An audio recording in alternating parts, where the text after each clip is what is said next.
So friends, today I'm going to have one more session with none other than one of our favorite hosts on my this channel, Abhijit from Astro Edify. And after receiving very good response from my community and with a special request that why you did not have this session in English. So during this time, we will have our session in English and we will try to have our discussion on a topic which is always a nemesis, which is always a challenge for the astrology community, which is about decoding Rahu and Ketu, planet of surprises. Like the way I say that Rahu is a planet of possibilities and Ketu is a planet of your potential, innate potential. So definitely when it comes down to understanding their nature, so if you have case studies with you, over there you can actually align that whatsoever happened in the life of those people and seeing it, correlating it with the contribution coming in from Rahu and Ketu, it becomes very important because if when we talk about all sort of psychological turmoil which Rahu can create, all sort of extremities which Ketu can create, but at the same time they also hold this power of changing people's fortune in a strike of time. So that is something which we will try to decode in this video, and that is little bit about myself. And now I will ask Abhijit to share his views and his enthusiasm for this topic. Thank you, Nipun. It has been wonderful speaking to you last time. And as you discussed that we should take this in English, I thought that it is a cause.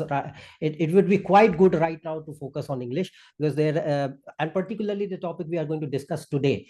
Because Rahu and Ketu, as you mentioned, the thing here is that it is Rahu Ketu naturally they signify mystery, and when it comes to, in my experience, I've always found them the hardest one to decode, because the first of all, and the reason is simple, because Rahu and Ketu, they don't have natural control upon some things. Like some planets, they are natural karak planets for something, like Venus is for wife or relationships or love or money. Rahu and Ketu, they signify certain things. Most people have a misconception in their minds that Rahu, Ketu, Saturn are always malefic, they are always bad, and the moment they are going to run their dashas, they are going to create a lot of misery and suffering in their lives. It's not always the case. We will see the cases today to explain the audience that how the things actually function and how you have to see them. But the main point in analysis of Rahu and Ketu is that you have to see that they don't depend, sorry, they don't have individual nature of controlling certain things. They depend on other planets for generating their own identity. They are shadow planets. They are not the planets per se. They are shadow planets which borrow the identity from the zodiac sign in which they are sitting, from the planet with which they are sitting, and in the nakshatra in which they are sitting.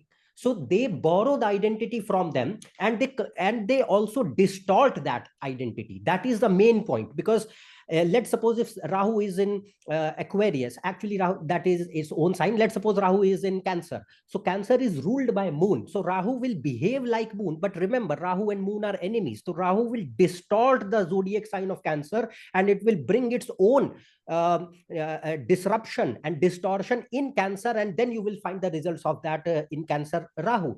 So and then there are variations further, because in each nakshatra, in each zodiac sign, there are 2.5 nakshatras, 3 nakshatras to be total. So you will see that there will be further variations in their results or exhibition depending on the zodiac sign, sorry, nakshatra in which they are sitting. We will see to that point today, in keeping in mind the cases which we are going to discuss.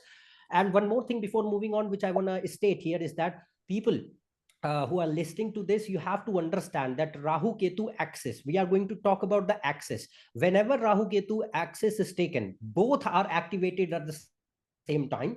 But you have to keep in mind that while analyzing, you have to understand that in the chart, Rahu and Ketu, among both of them, who is stronger than who, that you have to analyze. Because if and I have made detailed videos already about Rahu Ketu in different zodiac signs. keeping in mind the cases, like if Rahu is powerful than Ketu, then what kind of results? If Ketu is powerful than Rahu, then what kind of results? Let's suppose they are sitting in Aries or Libra. So Rahu is in Aries and Ketu is in Libra. So if Rahu is in Aries and Rahu is powerful than Ketu, then majority of the results or tendencies will be of Rahu in Aries, and Ketu in Libra will function while being under the dominion of Rahu here. That is how it functions, or vice versa. That depends. So let's suppose Rahu is in Scorpio and Ketu is in Taurus. So they both are debilitated. They are not considered good. But we'll take this particular case here in examples later. But what I'm mentioning here is that let's suppose here if Ketu is powerful, then Rahu can get good results also. So that you have to analyze, and how you can calculate that we will also see through the charts today. But in the videos which I've already made, I have explained in detail that how to calculate that which among the axis of Rahu and Ketu, which planet is stronger than who, because the other one is going to give results under it. That is how we are going to take it forward today. Okay, so that is from my end, and I'll now give I'll say that you should start your slides first, and then I'll take it forward, keeping in mind that if I'll be able to contribute some new things in your analysis, which believe me, which is quite good here. So people who are going to now just see, we are going to talk about the similarities, because your area of expertise is also palmistry, mine is not, unfortunately. But the point here is that in this case, you will also explain the part of palms, means in the palms of people, how Rahu and Ketu are influencing, that we are going to see, and of course the charts of selected personalities, which we are going to discuss. So sure, Vijay, thanks a lot. About to you, just start. Yeah, thanks, Abhijit. So, Abhijit, we will first, I'll just share the screen of the PPT which I have prepared. So, wait, now can you see my screen? Yeah. Okay, so Abhijit, before we'll start, first we will do a small chant connected to Lord Ganesha, and one chant for Rahu and Ketu, then we'll start our presentation. Definitely. So, yeah, Om Vakratun Mahakaya Surya Koti Samprabha Nirvignam Kuruma Deva Sarva Kareshu Sarvada. Om Ardhakaya Mahaviryam Chandaditya Vibardinam Singika Garva Sambutam Tam Rahu Pranamamyam. Om Palash Pushpa Sankasham Tarakaghara Mastakam Rodram Rodrakam Ghuram Tam Ketu Pranamamyam. Okay, Abhijit. So, Abhijit, first, just because you mentioned this thing, and definitely I actually wanted to blend palmistry as well in my analysis, because palmistry and astrology all goes hand in hand. So just for all those audience who are not very well adept in palmistry, so I will just give a brief insight of major focal points of palmistry. Then I will straight away get down to our today's mutually common overlapping point of discussion, which is on astrology and focusing on Rahu and Ketu. So, and definitely like the way Abhijit, you mentioned this thing, you're so intelligent and you have got so strong grip on planets. I'm sure it's very easy, we'll be able to understand them as well. So from palmistry, the very first point is, Abhijit, about looking at the three major lines.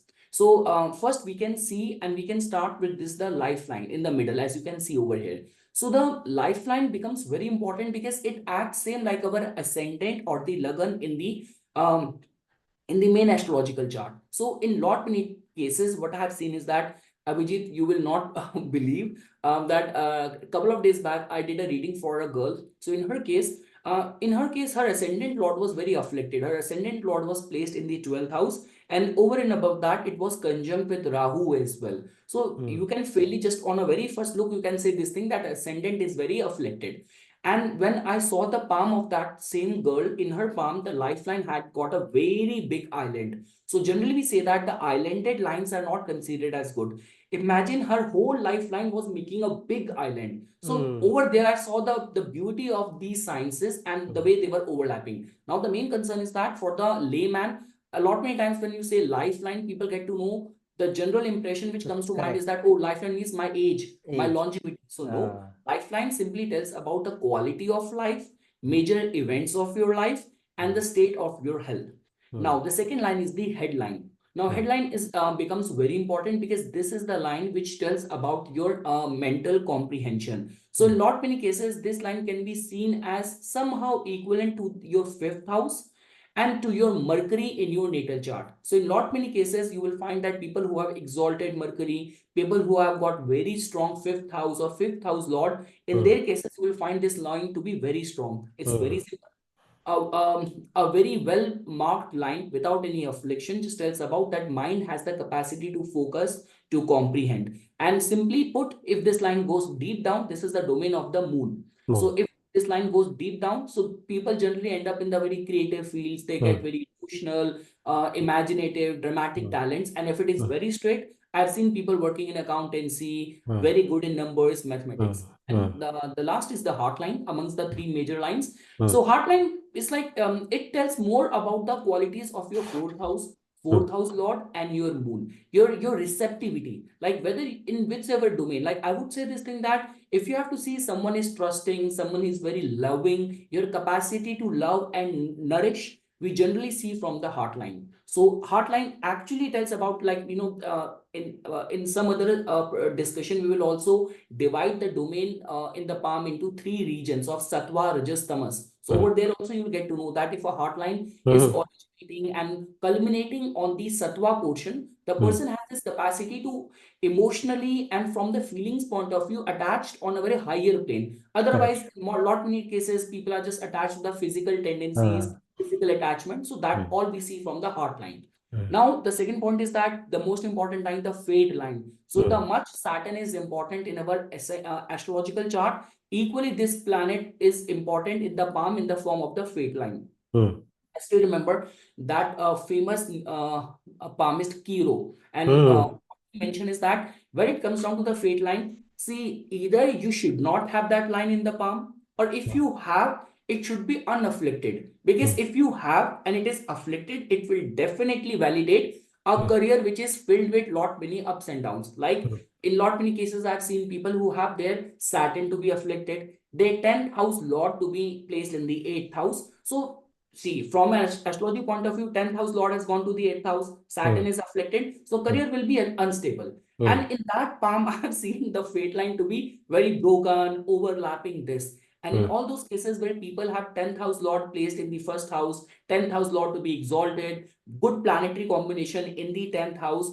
So in those cases, I've seen in the palm that fate line is very well placed. Very simple thumb rule. If the fate line is coming from the mount of the moon, we say that your fortune will awaken after marriage or far away from birthplace. And if it is coming right from the middle of the palm, the person could be self-made. And just a brief review of the earth shape hand, fire shape, and air, and the water shape hand. So we say this thing that earth shape hand, all the earth sign, Taurus, Virgo, Capricorn, the hand, as the symbol says, square palm, short finger, person is very detail oriented, very hardworking.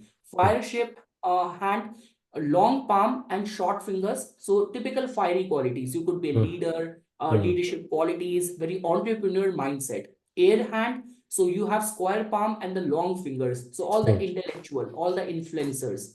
And the water shape hand, like all the creative people, all the like people who are like associated with therapy, psychology, creative arts, you will find them to be with the water shape hand. And the last slide of the palmistry, then we will jump. And here comes our the protagonist or the hero of today's discussion, which are Rahu and Ketu in the palm.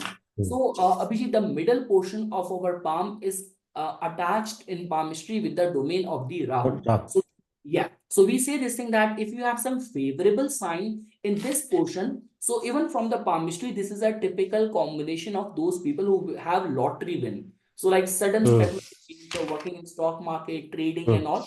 So that generally happens because of the some favorable sign being placed in the mount of the Rahu. So now over here as well, you can see that it is placed right over there in the middle of the palm. Your capacity to hold money, earn money, we see from the portion and domain of the Rahu. Now, when we talk about Ketu's placement in our palm, so right close to our bracelet. So this is the portion where you will see that the lifeline ends over here, fate line starts over here. This is the mount of the Ketu, and trust me, palmistry, astrology, numerology, they all go hand in hand. I've seen in lot many cases people who are born on the 7th of any month, people who have got like Ketu placed in the first house, moon conjunct with Ketu, or moon nakshatra being like Ashwini, or like this could be Magh. And in their cases, I've seen some prominent signs being over here in the mount of the Ketu. So yes, guys, that is what I have had to share about the contribution coming in from the like the basic essential elements which we need to know before we will dive into some deeper analysis of palmistry astrology in studying the life of some case study examples which we have picked for today.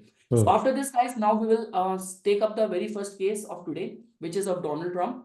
I will briefly explain my understanding on his chart, on his details. So definitely, as you can see that basis the details which we have, as you can see, this person who's very dynamic. I will not get into much into politics because his persona is something which kind of brings out very extreme opinions. So I'm very much sure that looking at this person, there will be those people who will hardly strongly love him, and there will be those who cannot even stand him. So that is the kind of persona which this person has. And now from where we get this indication, so as you can see that he's born with the Leo Lagna, and he has got Mars placed right over there in his first house. The Rahu-Ketu axis falls in his 10th house and the 4th house. I will very soon get into it. So now as we see in the next slide, so certain points which I have mentioned over here, which makes this chart special, which makes this person special, and his Rahu-Ketu axis special. So now as you can see, the first point is that he's born on total lunar eclipse day. So like the way we say this thing, that people who are born, and that is where, Abhijit, I want to bring this out, that when I say in lot many of my videos, I say this thing karmic chart, karmic life. So people do not understand karmic. Being karmic is not always a curse. Being karmic sometimes also mean that there are higher powers which are helping you to attain something which is beyond a human reach, which is beyond human accessibility. One thing I would like to add here is that, see, when we say karma, karma is not only always negative, na. Yes, yes. Karma is also positive. We say papa and punya. So punya is positive karma, merits of the chart, and the papa is the demerits, the negative karma. So it's not always the case. Where I have seen cases of both the aspects where people are bringing a lot of good bhagya from their previous life. Because see, if somebody, and the basic thing, it's easy to understand. If you are, see, if you are born in a particular family, there the karma is there itself. Let's suppose if a person is born in a family which is quite poor, and it will be reflected in the chart of the person born into that family because of the bhagya he or she is bringing. And let's suppose a person who is born into a family of multimillionaire or billionaires. So what is the difference? They are both are humans, both are born into the world. Let's suppose they are both are born onto the same day, and still one is taking birth into a poor family, a family which is underprivileged and has a lack of resources and other problems financially, and other person is born into a well-to-do, wealthy, rich family with all sorts of resources just since the day of the birth itself. So that itself shows that right at the moment when you are born, the karma is there. So because ultimately, who is going to decide? Karma is deciding, na? Because right now the body is just born. It has not done any new action. It has not done any new action.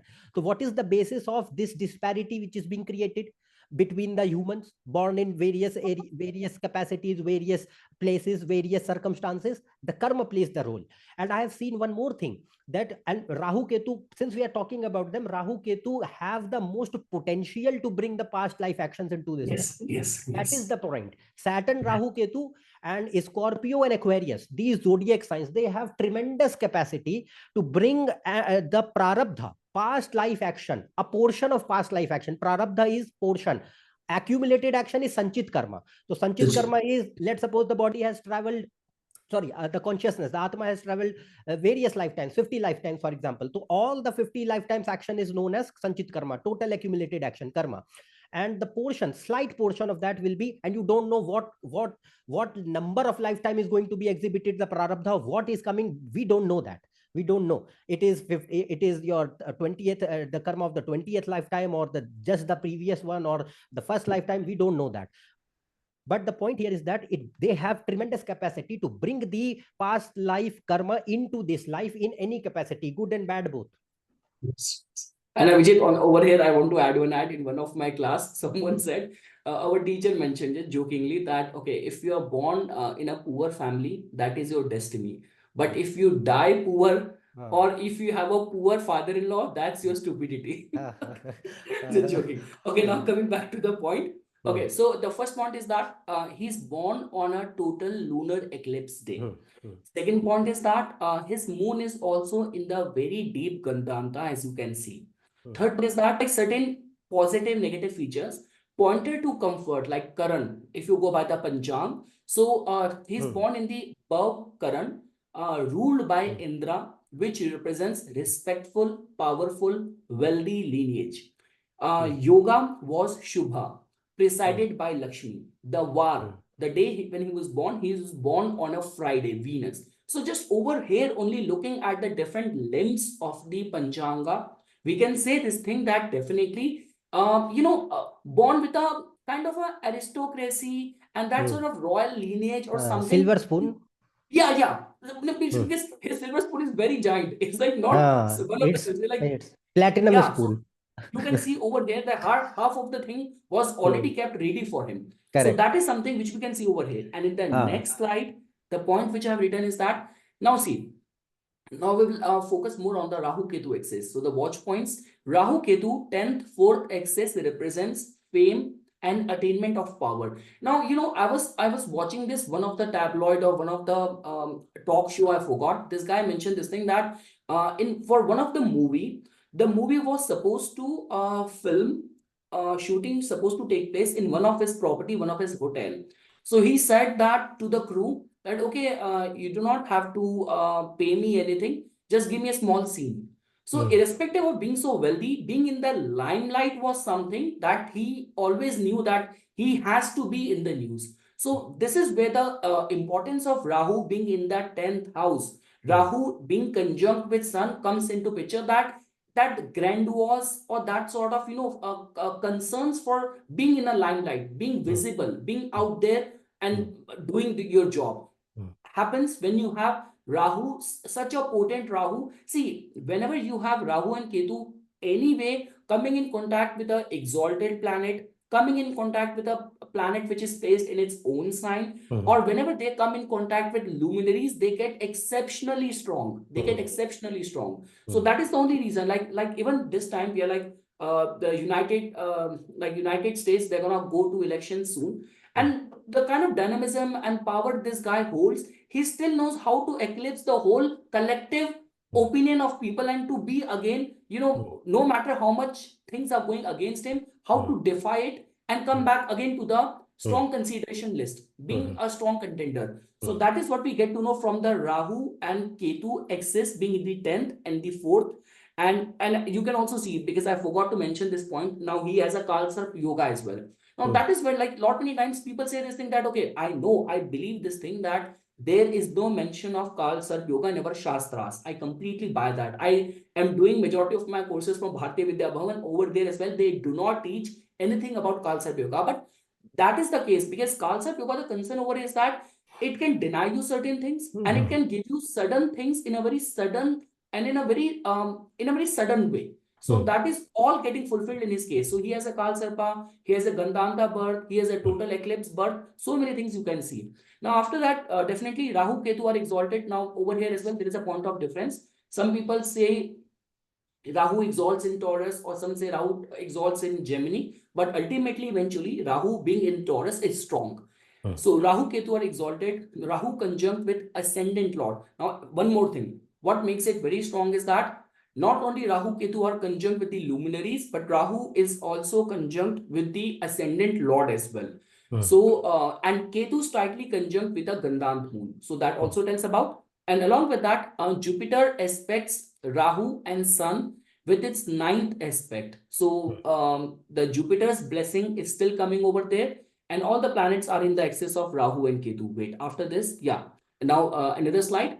So, as per the dispositive theory, Rahu's sign lord is placed in 12th house making native extremely secretive and powerful. So see, Rahu in itself has got this power to make all the behind the scene kind of arrangements and all. And with this kind of thing, obviously he in itself has proven how powerful he is, how influential he is. But just because when we talk about his ascension to the power, so there must have always been so many secretive, clandestine, behind the door, behind the scene arrangements, which this access in his case tells about.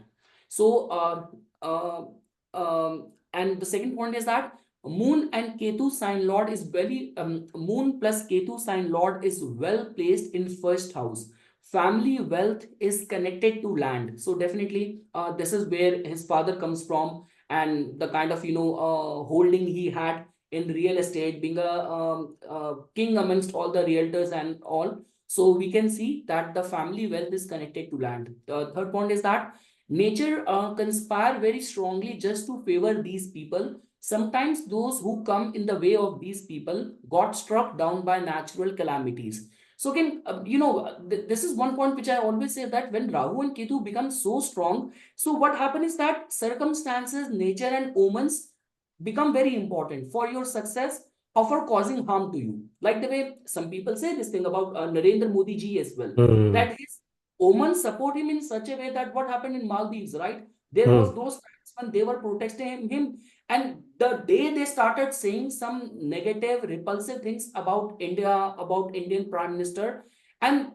immediate after next few days, we're seeing there like blows and punches being exchanged with the elected members in the parliament in the Maldives. So much of the things happened. So that's what the case is, that people like Narendra Modi, people like Donald Trump, when you have such a strong Rahu and Ketu, for your success, for your fall, nature plays a very significant role. And I've seen that in lot many cases, that people who have such a strong nodal axis, sometimes they're people who come in their opposition, they become a victim of circumstances, victim of natural calamities, and nature conspires everything to make them or ensure the success of these people. So this is also one point which I want to bring out over here. Along with that, after that, I guess there's one more point which I have written. Yeah, one more thing. So Rahu Ketu 11th, 5th, okay, what is this?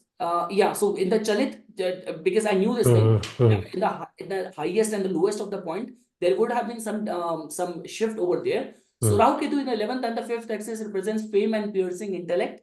Because somehow Rahu will also give certain results of the 11th house, and Ketu will give certain results of the 5th house as well. And Rahu Ketu axis now extremely powerful to grant lasting fame, huge wealth, and powerful connections. So yes, that is about over here. And I will briefly connect the palmistry as well. Then I will give the stage to you. So as you can see in his palm now, definitely we cannot get deeper into his palm analysis, because I was not able to find a very clear high res image. But just looking at the shape of the hand, so when I was explaining about the shape of the hand, this comes in the category of the fire shape of the hand. Correct. Yeah, so fire sign. So you can definitely see the fire quality. Second thing is that there is a rule in palmistry where we say this thing, that if there is one finger which is very strong in your case, all the fingers bend down to it. So in his case, you can see the Saturn finger is so straight, and it looks like all the fingers are leaning towards the Saturn, leaning towards the Saturn. So that also tells about for a bureaucrat, for a politician or something, mass leader, Saturn has to be in a strengthened state. And definitely, and one more thing, he's into construction and real estate. Saturn governs. Yeah. Yes. So you can definitely see all the fingers are like bowing down, to this middle finger. The second thing is that, as you can see, the heart line is prominent. Mount of Venus definitely is prominent, and the thumb. There's one more thing which I want to mention over here is that, Abhijit, what we say in palmistry is that the only thing which differentiate between a primitive man, between an uncouth and a very shabby man, with a very refined and civilized man, if you have to see the signs in the palm, you have to see the shape of the thumb.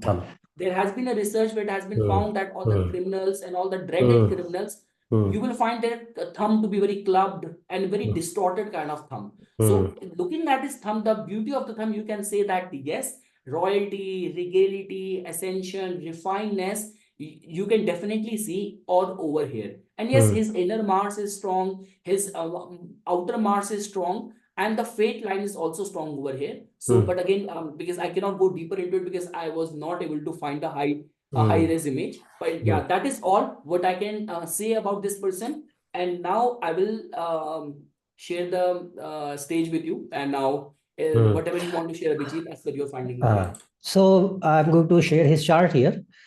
Let me see. Share screen.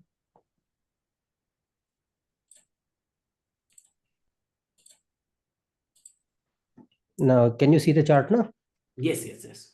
Now see, this is his chart, Donald Trump's chart. Now, as you mentioned, Nipun, that he has a heavy influence of Rahu-Ketu, and that is why we are discussing his chart. The point here is that, first of all, if you look at the point I raised, that you have to first see, before jumping onto the conclusions, you have to first check that who is stronger than who. So in his case, Yes. Rahu is stronger than Ketu. I'll prove how. So first of all, let's see that he's born on a Friday, okay, and born on a Purnima Tithi.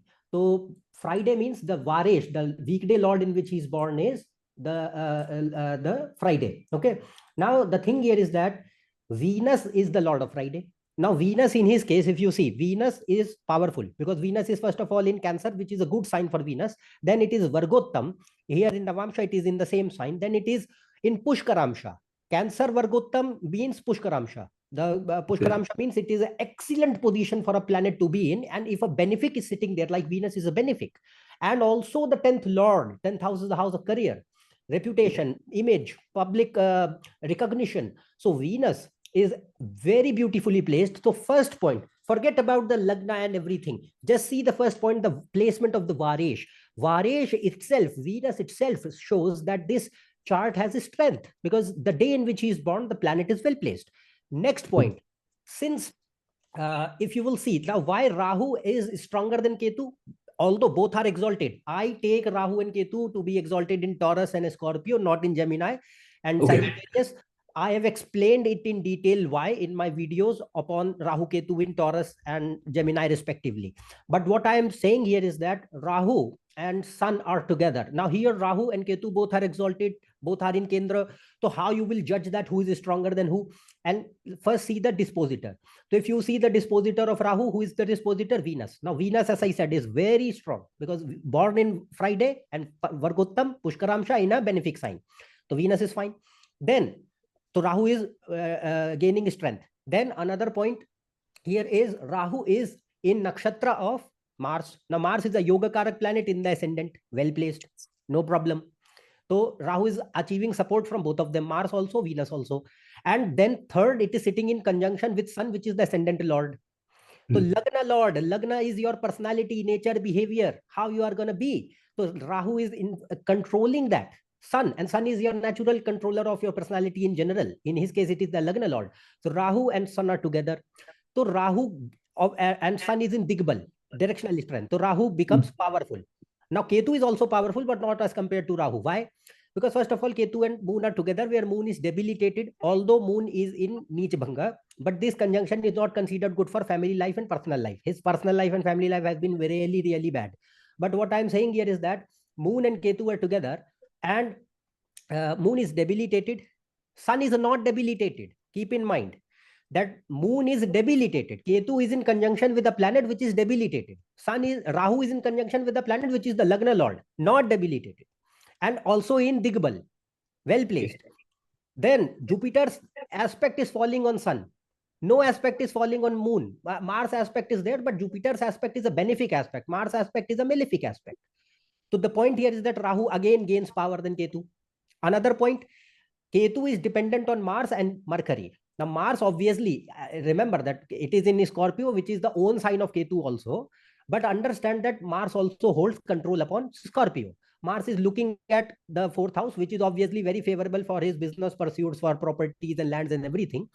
But if you check that Moon is in Kemdrumma, no other planets are sitting apart from Ketu with the Moon, then Moon is debilitated, Sun is not, benefic aspect is not falling upon that, dependent on Mercury, which is a Marak for Leo, and dependent on Mars, which is a Yoga Karak for Leo.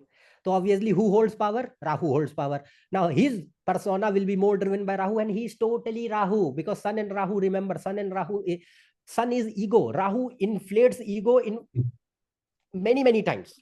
So he Yes. has all those qualities of Sun and Rahu in Mars. So ego, ambition, power, authority, excessive, desperate need for being in public, social validation. He pretends that he does not care about people's opinions, but he cares about them. He wants to be in the limelight because that is Sun and Rahu. You want to, you feel controlled, you feel in power whenever you are in public among the people, even if they are cursing you, they are not your supporters, they are your enemies, they don't like you, even then you feel power, because you are still in the limelight, because that is what Rahu and Sun are. Sun is light and Rahu is the celluloid world. I want to be in constant public opinion, no matter the consequences. If I raise controversies, I don't care. That is the point. So, but in this case, this conjunction is giving him tremendous power also. So we have established the fact that Rahu is stronger than Ketu.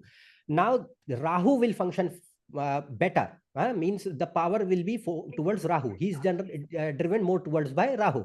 If he had been driven more towards by Ketu, the things would have been different. The personality would have been like Moon Ketu is a combination for spirituality, detachment, renunciation, more acceptance of the reality, self-awareness, isolation. He has none of those qualities. So he is total Sun and Rahu. Why? I explain. Next point, if you see, is that all the career he has been into, Sun and Rahu, Venus and Saturn. So very simple. For real estate, Mars, Saturn, Venus, 4th and 8th house. So Venus is 10th lord sitting in Saturn, conjunction with Saturn, that too in a zodiac sign of Cancer, which is the natural zodiac sign of the 4th house, controlling land and real estate. Then Mars is 4th lord aspecting the 4th house and 8th house, looking at 7th house of business. So they are making combinations for that. Another point, he also went into production of reality TV shows, WWF, and he also owned beauty pageant, Miss Universe beauty pageant for approximately more than 15-16 years. He used to hold them, own them. So what is that? All that beauty part, that is Venus and Rahu. Sun, Venus, Rahu, creative combination. So I am associated with the entertainment industry also. And one more thing which I want to point out is that he built not only the conventional residences, he built luxurious residences, resorts, hotels, casinos. That is 12th house is luxuries, 12th house is pleasures, Venus is 12th house. Rahu is in 10th. Rahu is gambling. Rahu is casinos. Rahu is all kind of worldly pleasures that are possible in the world. Every kind of luxury is controlled by Venus and Rahu, and they are influencing the 10th house and the career directly, and they are strong. So he built those kind of properties also, which were high end in nature, which could only have been afforded by multi-millionaires, not people like you and me. So those kind of properties he built, and he ventured into the part of entertainment for a better chunk of his life. He not worked, but he associated with entertainment, hosted his reality TV show, where wrote a book, The Art of Deal, which became really popular. Then he owned the beauty pageant, as I mentioned. Then he entered politics. He started his journey in politics in 2000. For the first time, he started his career for a presidential run in 2000. Nobody took him seriously back then, but understand that all this happened in Rahu Dasha. Rahu Dasha, before that, he was already famous. But my point of explanation here is focusing mainly on the Rahu, which started from November 98 to November 2016, 13th November 2016. It ran for 18 years, and Rahu Mahadasha, Sun and Rahu. Now the combination for politics. Politics is seen from Sun, Moon, Rahu, Saturn, Jupiter. Sun is government, Moon is government. Saturn is democracy. Saturn is public service.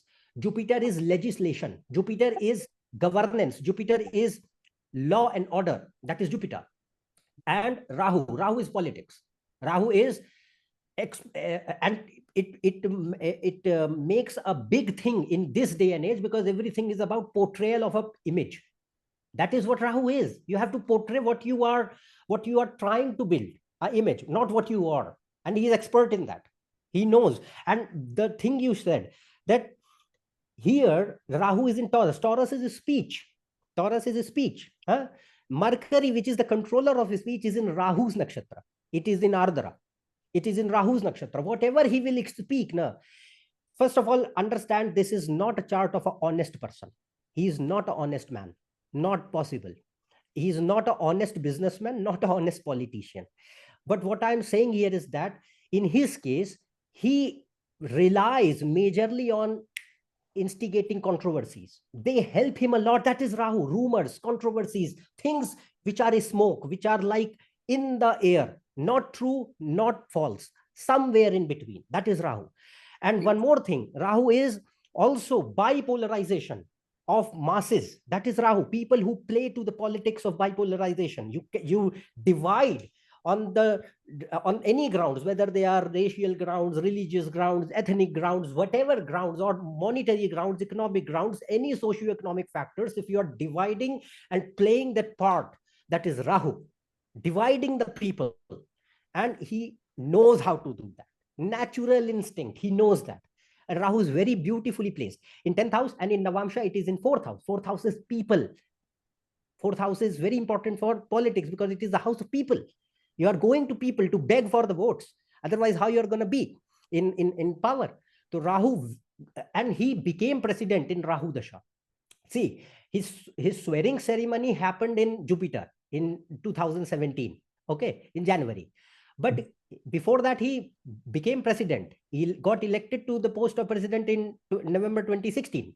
So Rahu Mars Dasha. Rahu Mars Dasha was the last Dasha which gave him this power. He became president in Rahu Mars. And later on, when Jupiter came, he remained president, and then he lost the next election, that we all know. But understand that why Rahu gave. Even at the last moment, Rahu was ending in November 2016, and just before the end, he became president in Rahu Mars. So why? Because Rahu is making that combination. And in his business activities, because see, Rahu is also the controller of 7th house along with Saturn.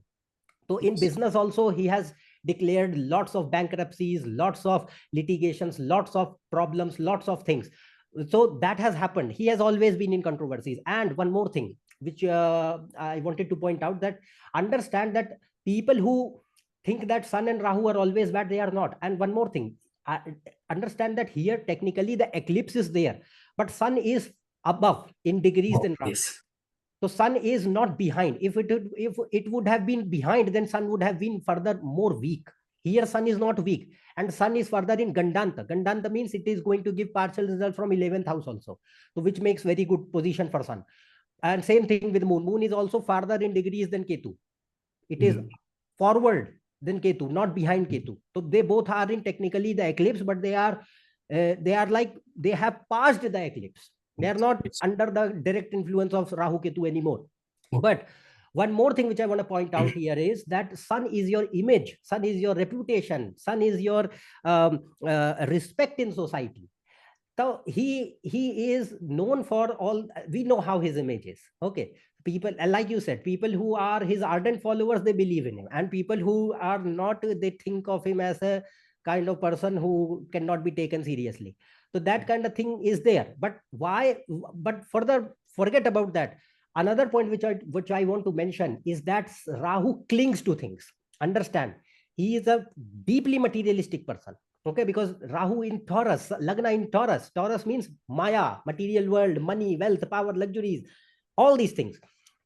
If you remember, there had been some riots at the Capitol Hill when he was there as president, and people were saying that he was responsible for them. So we don't know the actual thing, but later on he also he still has cases upon him. He also got very near to impeachment. There were discussions about that.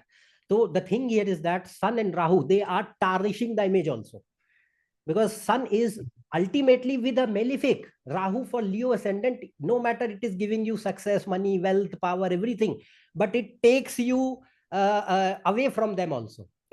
Ultimately Sun and Rahu are enemies, so it has to act like an enemy also. So Rahu here is going to tarnish the image. It is going to create a situation where people will ultimately question your authority, your intentions, your ambitions in general, because Rahu ultimately does not care about people. Rahu means me, myself. It is a selfish planet. It only cares about himself. And people who are very close to him, his family members, there are recorded statements. I'm not making this up. They have claimed that he is not a scrupulous person. He is not a moralistic person. He only cares about himself. And that is the chart which we are seeing. It is representing this. So we are just speculating that why this factor is coming in. And one more thing, which you said, that the past life action. In a past life action, in this case, good past life action, he's born to a wealthy family. Born to a wealthy family. Why? Fifth house is Purva Janma, ninth house is Purva Janma, ninth house is father also. His ninth lord is in the Lagna, Mars, and that too in Ketu's nakshatra. Ketu, I said na, Ketu, Scorpio, Rahu, and Aquarius. They have tremendous power to bring past life actions. Ketu is in Scorpio with Moon, and Moon is in Nij Bhanga, and Mars, which is fourth lord and ninth lord in the ascendant, very powerful in Ketu's nakshatra. So Purva Janma, Punya Karma will come.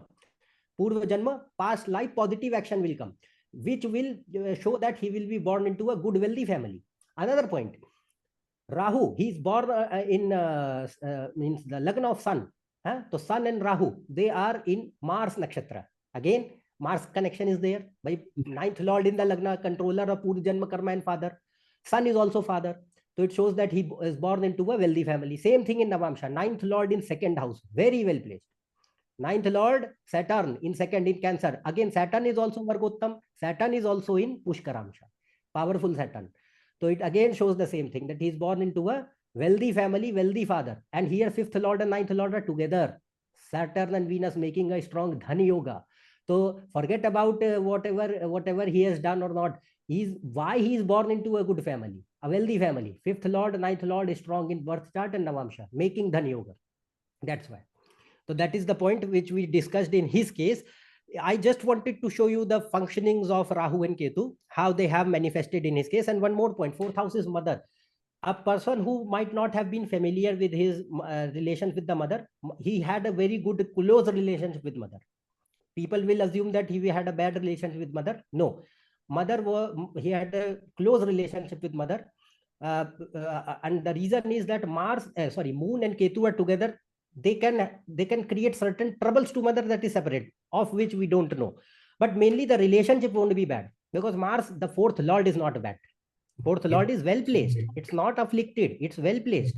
And further, Moon is in Nij Bhanga, cancellation of debilitation, which makes mother quite protective. Means mother and child will be protective towards each other. That's the point. So that kind of thing can be seen. I've explained from my end how the things have been of Rahu-Ketu in his case.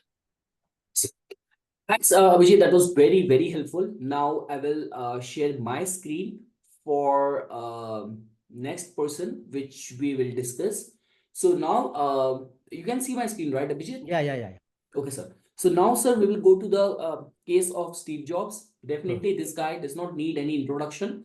And basis the details on which I prepared my presentation. So as you can see that he's born with the Leo Lagna. And along with that, he has his ascendant lord in the 7th house. Mars being the Yokar planet for the Leo. It is very well placed in the 9th house. And our point of focus, which is Rahu and Ketu axis. So his Rahu is placed in the 5th house conjunct with Venus. His Ketu is conjunct with Jupiter in the 11th house. Now I will move ahead with my slides and the watch points.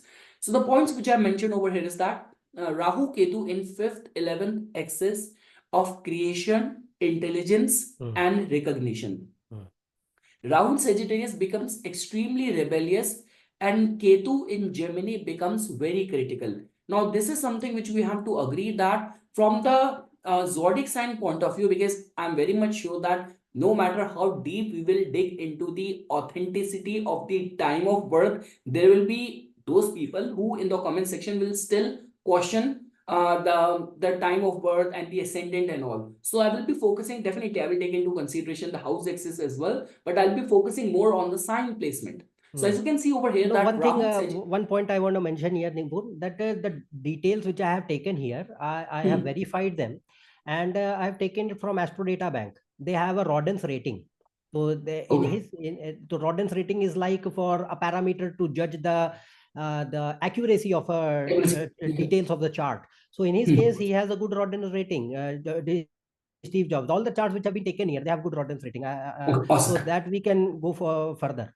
Okay, sure. Thanks for clearing that out. Yeah. Hmm. So as you can see that Rahu in Sagittarius and Ketu in Gemini, beyond doubt, is not a very good placement Hmm. for from the sign point of view, because Ketu in the Gemini and Rahu in the Sagittarius is considered as debilitated. Correct. But when it comes down to specific to this placement, now before I will read my pointers which I have prepared, but Abhijit, what I have seen that see Ketu represents the hoisted flag. I in certain times Dwaja. I have, yeah, in my one of the analysis I have shared the chart of Billie Eilish as well. She also has a very strong Sun and Ketu being there in the 11th house, and in lot many cases like the prominence of the number 7, prominence of the Ketu nakshatra like Mahendra Singh Dhoni, Cristiano Ronaldo, so many people. You will definitely see some in some way. If the Ketu energy is working prominently in your case, you will be standing on the top, and the thing is that you will not have any second contender, third contender, like your field will be known because of you. So that sort of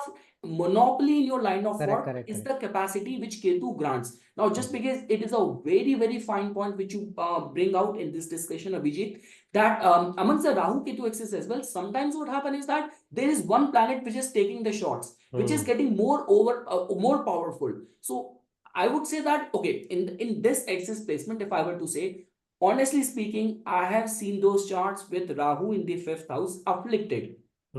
People have mental health issue.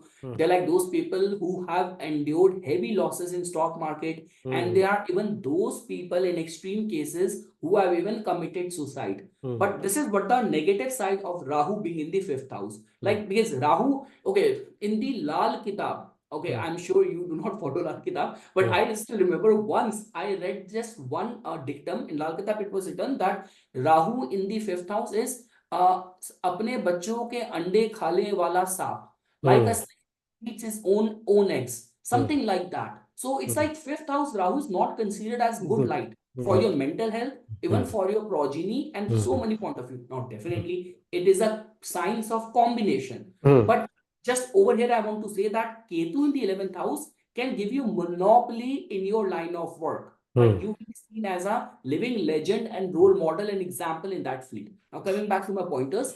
So Rahu in the Sagittarius becomes extremely rebellious, and Ketu in Gemini becomes very critical.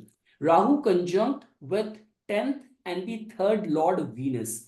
Obsession with aesthetics and design. So this is something which we have generally seen. And because see, the way we say this thing that whatsoever combination you have in your 5th house, because 5th house is connected with your past life as well, some Correct. sort of poor punya as well. Yes, yes. Sometimes that also tells about, see, like the way this in Ayodhya temple, the guy Arun Yogiraj who sculpted that idol of the Lord Rama. So I'm very much sure, see, this kind of honor where billions of Hindus from all over the world were looking forward to that event. And now after this, every day, so many hundreds and thousands of devotees will be going to see that idol.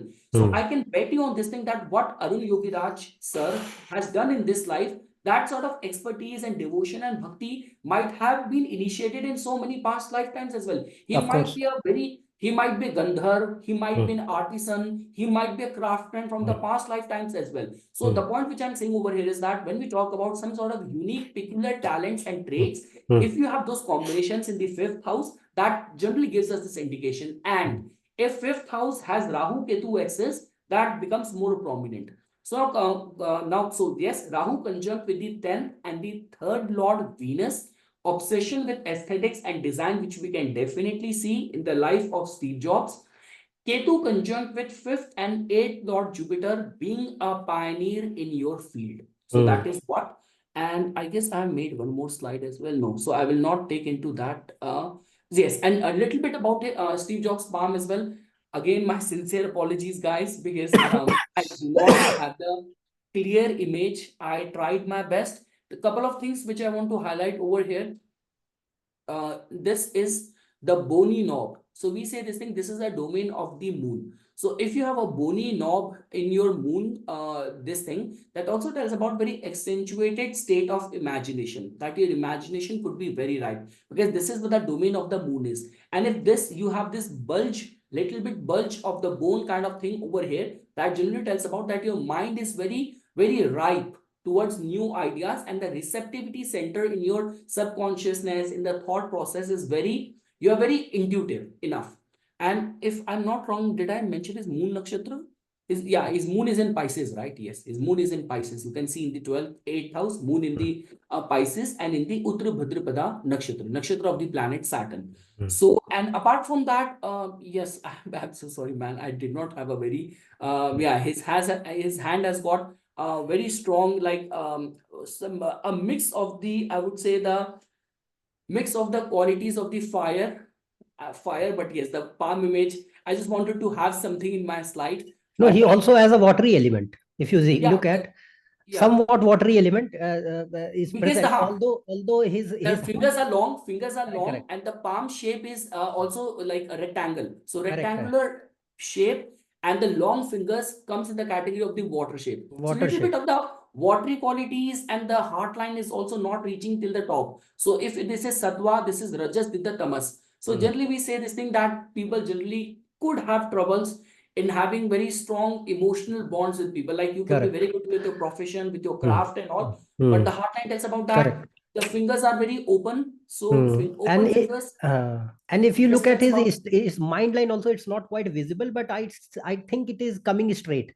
it coming straight. And the only thing is that, see, okay, I do not know the shape of the little finger, but we say that if little finger is also not very long, or any affliction, see, I'll tell you what, any aberration in the sexual behavior tendency is something, you know, that Mercury is a neutral planet. Mercury is a neutral planet. So we say this thing that even in the modern day, in today's time as well, all the PME, all the ED or something. So any aberration in the sexuality, we generally attach with the little finger in palmistry. I'm just giving a thing for my palmistry audience, that those who want to know about it. But yes, sorry, Abhijit, I do not have much of it. Just for the sake, No, it's actually, a lot of what we time. can deduce here is that if you just look at his upper Mars, it's this is upper Mars, no? Yeah, Yes. the upper Mars is Inner somewhat Mars. Yes. so inner Mars. It's not somewhat bleaky, and his just look at, like you pointed on to the part of moon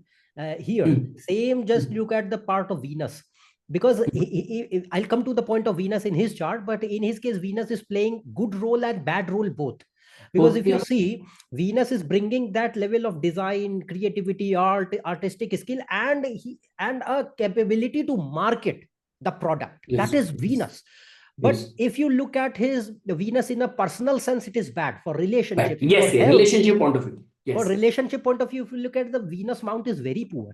And And you know, the thing is, and Abhijit, you know what I've seen, that see those people who are strongly ruled by Venus, those who's in those cases where Venus is strong, see, Venus tells about your capacity to unconditionally be devoted to relationships. So it's not only their matrimonial life or their spouse. no. They will have Yes. good relation with their mother, with their parents, with their neighbors, with their friends. They are loving people. In short, they are loving people. But we see, he is being prone to known as a person who is a very strict boss. He used to Yeah, shout, yeah, and yeah. he used to abuse, and he used to do, and he is a very stubborn man. He was a very stubborn man.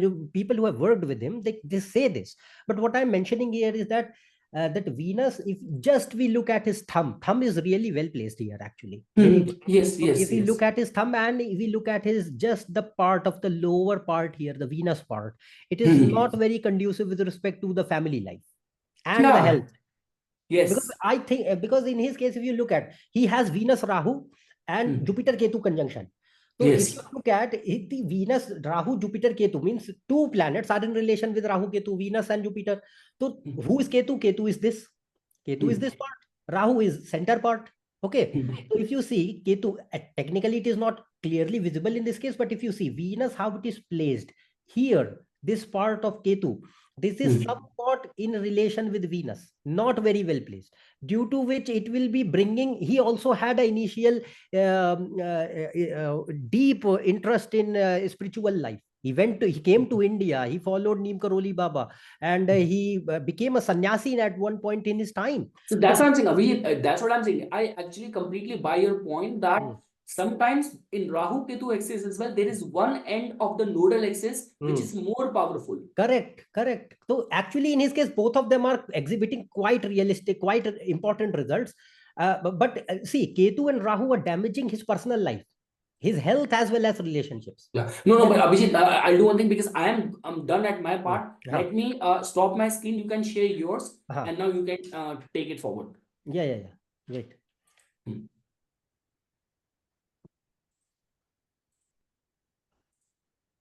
So we are done with Donald Trump. Now, let me see in his case, this is Steve Jobs. So, like you explained already, I'm just going to point the simple things here. Understand that why, first of all, in his case, Rahu and Ketu are very, very powerful. The reason is they are not only in relation with Venus and Jupiter, but they are in nakshatra parivartan. Rahu and Ketu are exchanging the nakshatras with each other. Rahu is in Mula, ruled by Ketu. Ketu is in Ardra, ruled by Rahu. So in his case, Rahu will behave like Ketu also, and Ketu will behave like Rahu also. And this is the situation which is very, very tricky to judge. Very tricky, because they are going to behave like each other, and which is a very difficult situation to address. Now understand that still, if we have to just focus on the first point, who is stronger than who? Actually, in this case, both of them are strong. Both of them. But if we say who is slightly better, like a minor difference, Rahu is stronger than Ketu. Why? Because understand, first of all, he is born on a Thursday. Okay. Like Paresh is Jupiter. Jupiter is in conjunction with Ketu. So no doubt his Ketu is stronger. That is why I said both the planets are strong. And one more thing, Rahu is dependent on Jupiter also. Understand? Rahu is in the sign of Jupiter. So it will depend on Jupiter in mutual aspect Jupiter. So you will see that yes, Ketu is stronger than Rahu. But understand the nakshatra parivartan, because Ketu has to act like Rahu also. Another point here is that Rahu is also powerful because his Lagna Lord is sitting in Rahu's Rashi as well as Nakshatra. His Sun, the ascendant Lord, Sun is natural controller of personality. Sun is in alone, without any conjunction or any planet, in the sign of Rahu, in the Nakshatra of Rahu. And it is going to govern his personality a lot. And why I'm saying that Rahu played a very significant role, because the Dasha, he went through Ketu Dasha and Venus Dasha from 1975 to 2002. All his career was in this Dasha. From Apple started in 1976. Its preparation. And one more thing, he was the main man, the technical brain behind Apple was Steve Wozniak, not Steve Jobs. People have a misconception. So Steve Wozniak, his partner, he was the main technical mind behind Apple, who designed everything, who created everything. He also played a very vital role, but he was more equipped to sell the things, to market the product, to design, to imagine, to create, that this is how, this is what let's suppose I am a person who has an idea in my mind, and I can employ people's services. Let's suppose I want to make a software, but I don't know how to make a software, but I have an idea.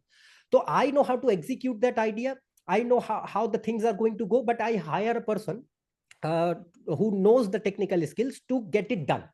In this case, I'm not comparing that to Steve Wozniak. Steve Wozniak in himself is a brilliant man. But what I'm saying here is that Jobs played a very vital role in creation, in imagining the things, in selling them, in marketing them, in making. And he started the part where the unveiling of the products, which Apple used to do this till this day. It was started by that practice, that the general meeting and everything, that whole showbiz, that was started by Jobs. He was considered to be a really good presenter of the things. So why I'm saying that these were there? Because Venus and Rahu are in fifth. Fifth house is creativity, arts, beauty, imagination, design, all aesthetics. That is Venus and Rahu.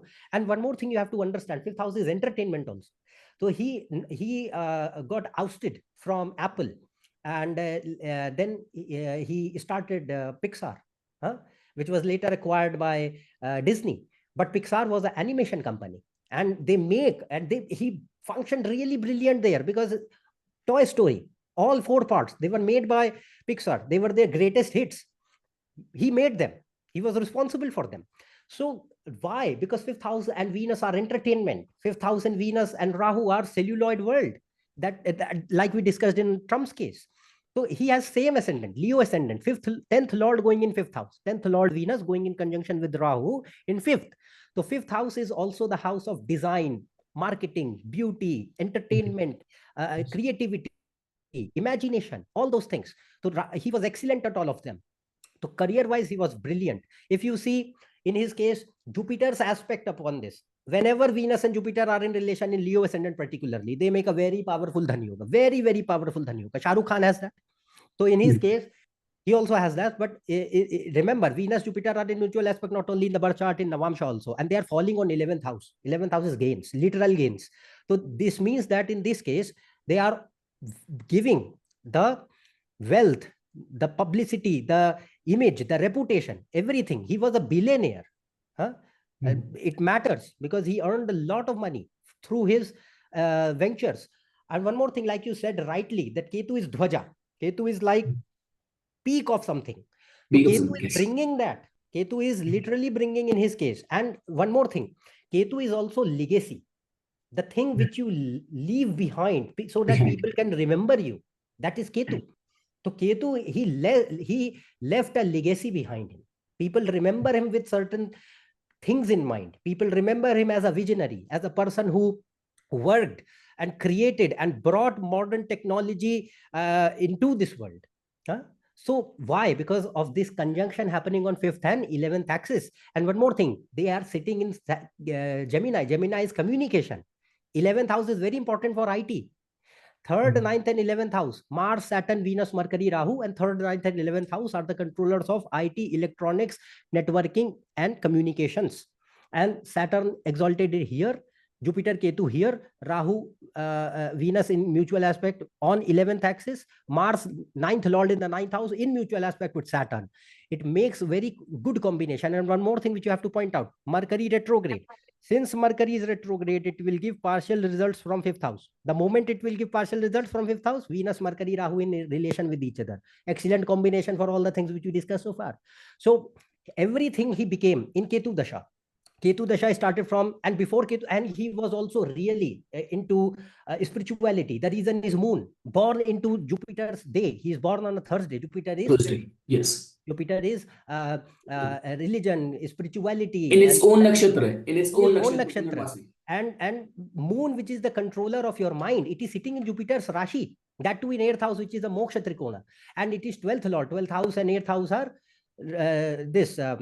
spiritual life, renunciation, all these things. So that happened in Ketu Dasha also. But before Ketu, Mercury Dasha, Ketu Dasha, last phase of Mercury Dasha and Ketu Dasha. And then when in 76, he started this Apple, there was no looking back.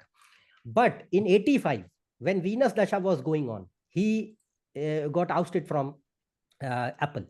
And he came back. He came back in 97, he came back. In Venus Dasha only he came back, because Venus Dasha from 82 to 2002. So he came back in Venus Saturn. In 97, he came back to Apple. And from then we know that all the new generation iPods and Apple iPhones and everything, they came during that Venus Saturn period. Now see that Venus Saturn, Venus is 10th Lord, Saturn is exalted, 7th house is business. 3rd and 5th house are very, very powerful. 3rd house is speech, communication, IT. 5th house is same thing, design, beauty, arts, creativity, marketing, all those things, innovation. So that became very powerful in Venus Saturn, then Venus Mercury and everything. But one thing which I want to point out here is that Venus is bad for personal life, for his health and for his relationship, because 5th house is relationships, 5th house is children, 5th house is education, and 5th house is also your health. It controls pancreas. He died of pancreatic cancer. He died of pancreatic cancer. And who controls pancreas? Venus controls pancreas. Venus is with Rahu, aspected by Saturn, which is Saturn and Rahu both are malefics for Leo. Saturn, Sun, which is the Lord of Lagna, going in a malefic sign. It is not good for his health. So for health, it is bad. We see one more chart also, but that is, I'm not going to discuss that for health. But in general, if you see, Venus is a contributor to health problems. And he suffered through the ailment of Venus. He passed away because of that. Another point, fifth house is relationships and children. He had a daughter from his relationship early in life, but he didn't gave her his name. Later on, he gave, but initially he did not accepted her. That is also fifth house is children. Rahu is outcast. Rahu is people who are born in unconventional way. That is Rahu. So, and one more thing, who is fifth lord? Jupiter. It is sitting with Ketu.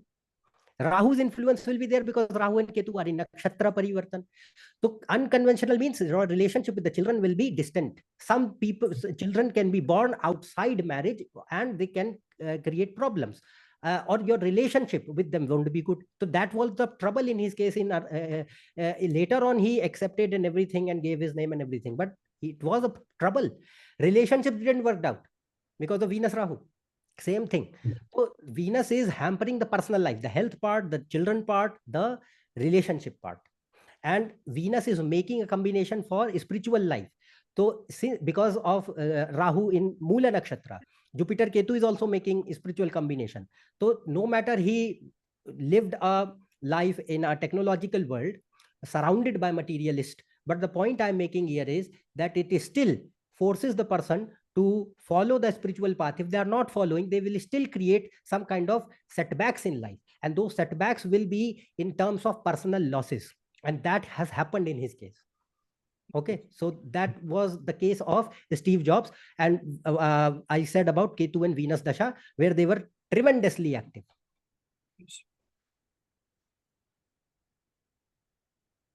Yeah, so now I think you will have to... before we move to the next chart, you're done, right? You're done. Yeah, I'm done. Yes. One last point that when he came to India, he was attracted to Neem Karoli Babaji. Yes. Who was worshipped as the incarnation of Lord Hanuman. And in the 9th house of devotion, he has a strong Mars. Mars and Saturn, mutual aspect. Okay, sir. So now, sir, moving ahead. So, okay, share screen. Yes, sir. So, sir, now we will share with our audience the chart of Rajiv Gandhi. Now, this chart is also very intriguing, where pertaining to the contribution coming in from Rahu-Ketu, we can get to know a lot which happened in his life. Ascension to power happened in a very sudden way, and the way his life ended, everything in some way or other way, Rahu and Ketu have their contribution. And just before the start of the call only, when you were discussing his chart, you actually gave me some very strong insight. So a few tidbits from my end. So definitely, I'll straight away go to the watch points. So now the watch points of his details are born with birth date to like August 20. So from numerology, it's the Mulank is the of number 2 vibration.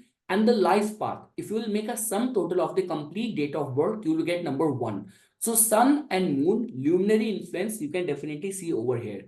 Now, from the Panchang, born on the Shukla Dvitiya, being controlled by the Brahma, the creator, born on a Purva Falguni Nakshatra, which is ruled by Venus, and born on a Sunday, Ravivar. Yoga was Shiva, and Karan was Balak. So they both are, all of them are considered as very auspicious, very regal, something to do with aristocracy, something to do with that royalty. Now, even if you will look at his nakshatras, so definitely he has got sun placed right over there in his first house.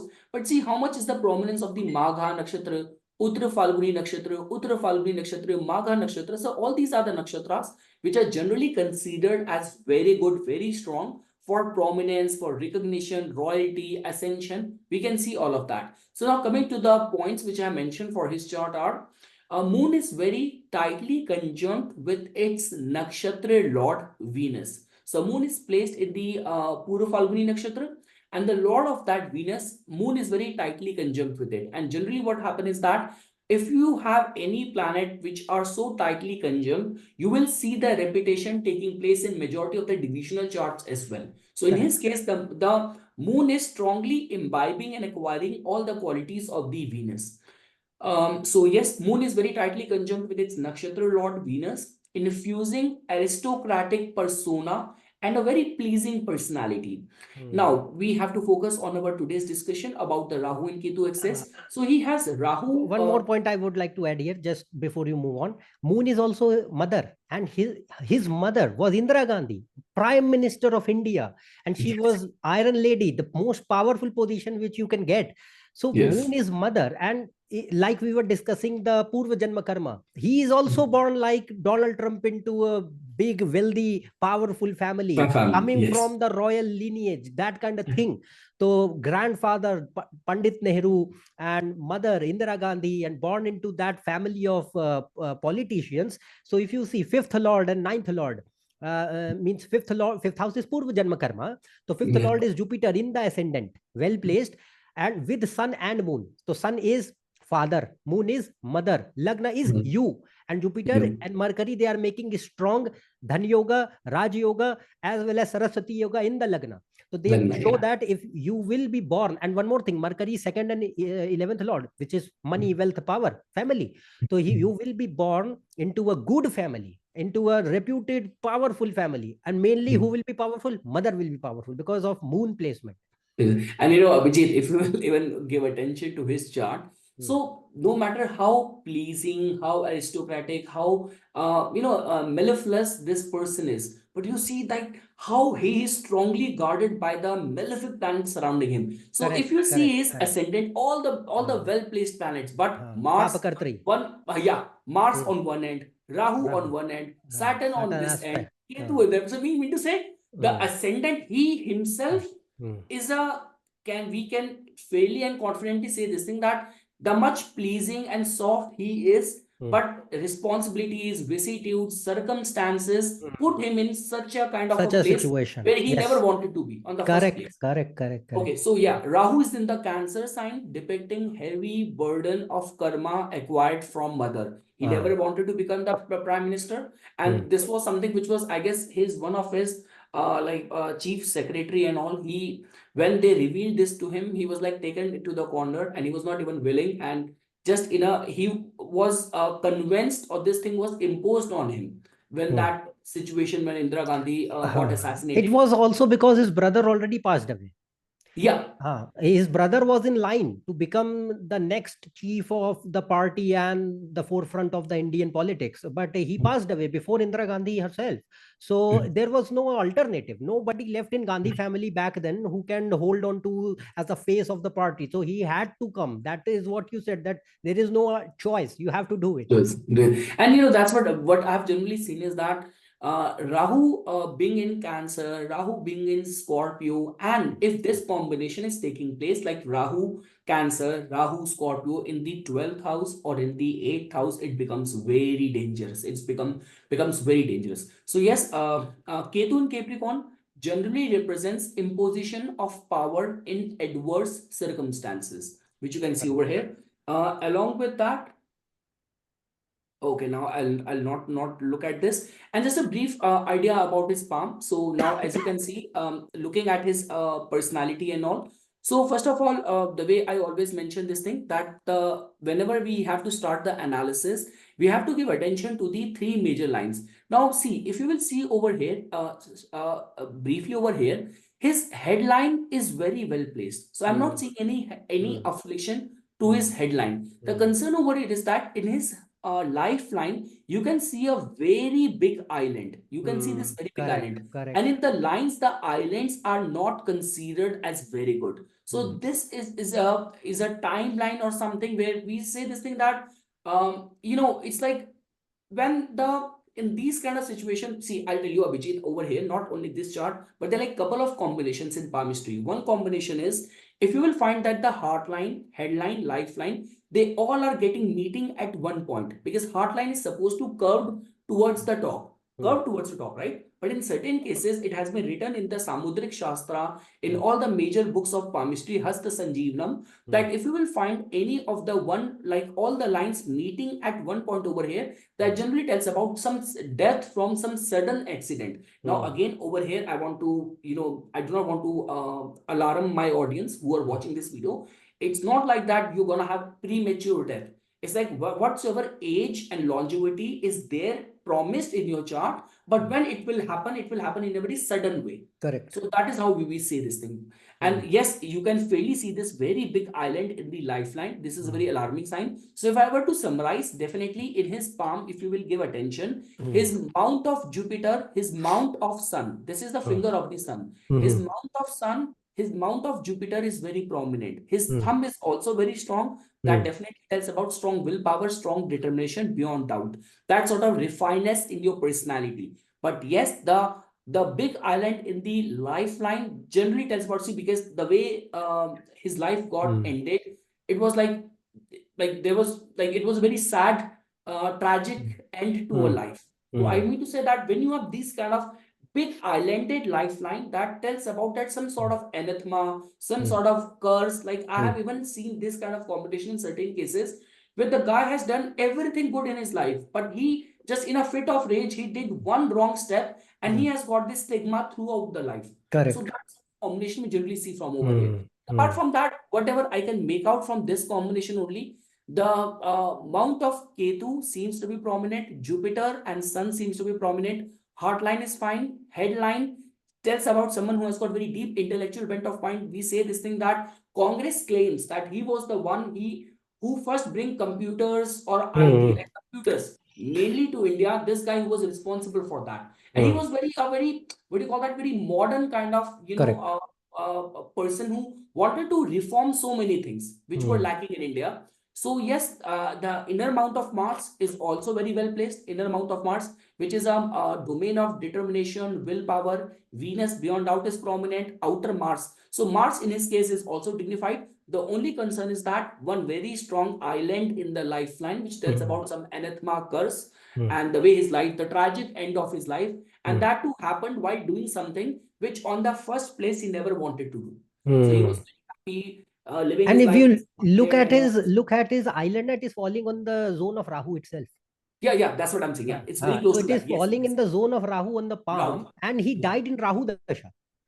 He died in Rahu Mercury period. In Yes. 1991, he was assassinated in a bomb blast, and Rahu Mercury period was running. And for Leo ascendant, if you see that Rahu is a malefic, it is in 12th house of death, 12th house of going away from this world. Explosion, deaths, yes. Correct. Yes. And Rahu is sitting there, and people who will see that in his chart, Lagna is very powerful. So why he had a short life? Because in his case, there is a concept known as Panchanga dosha. He's born on a Sunday, and he's No, born. wait, Abhijit. I'll stop my screen. I will pass it over to you because I'm done over here. Yes. Yeah. I will just because I'm just mentioning this case because I have to discuss the case of Indira Gandhi, his mother. But what I'm just mentioning, I'll just share my screen so that people can understand what I. Yeah, because that the way you mentioned that yoga, so it looks like something very important. So yeah. Just let me see. Rajiv Gandhi. This is his chart. If you see now in his case, obviously I discussed the Purva Janma Karma and the heavy influence of mother and everything. But if you see, he's born on a Sunday. Born on a Sunday and born on a Dvitiya Tithi. Dvitiya is ruled by moon. Moon and sun are together. And moon and sun are together. Understand that sun and moon are together. Whenever Panchanga dosha happens, it makes a combination that either the planet will help for your health, life, and longevity, or it will help for your marriage.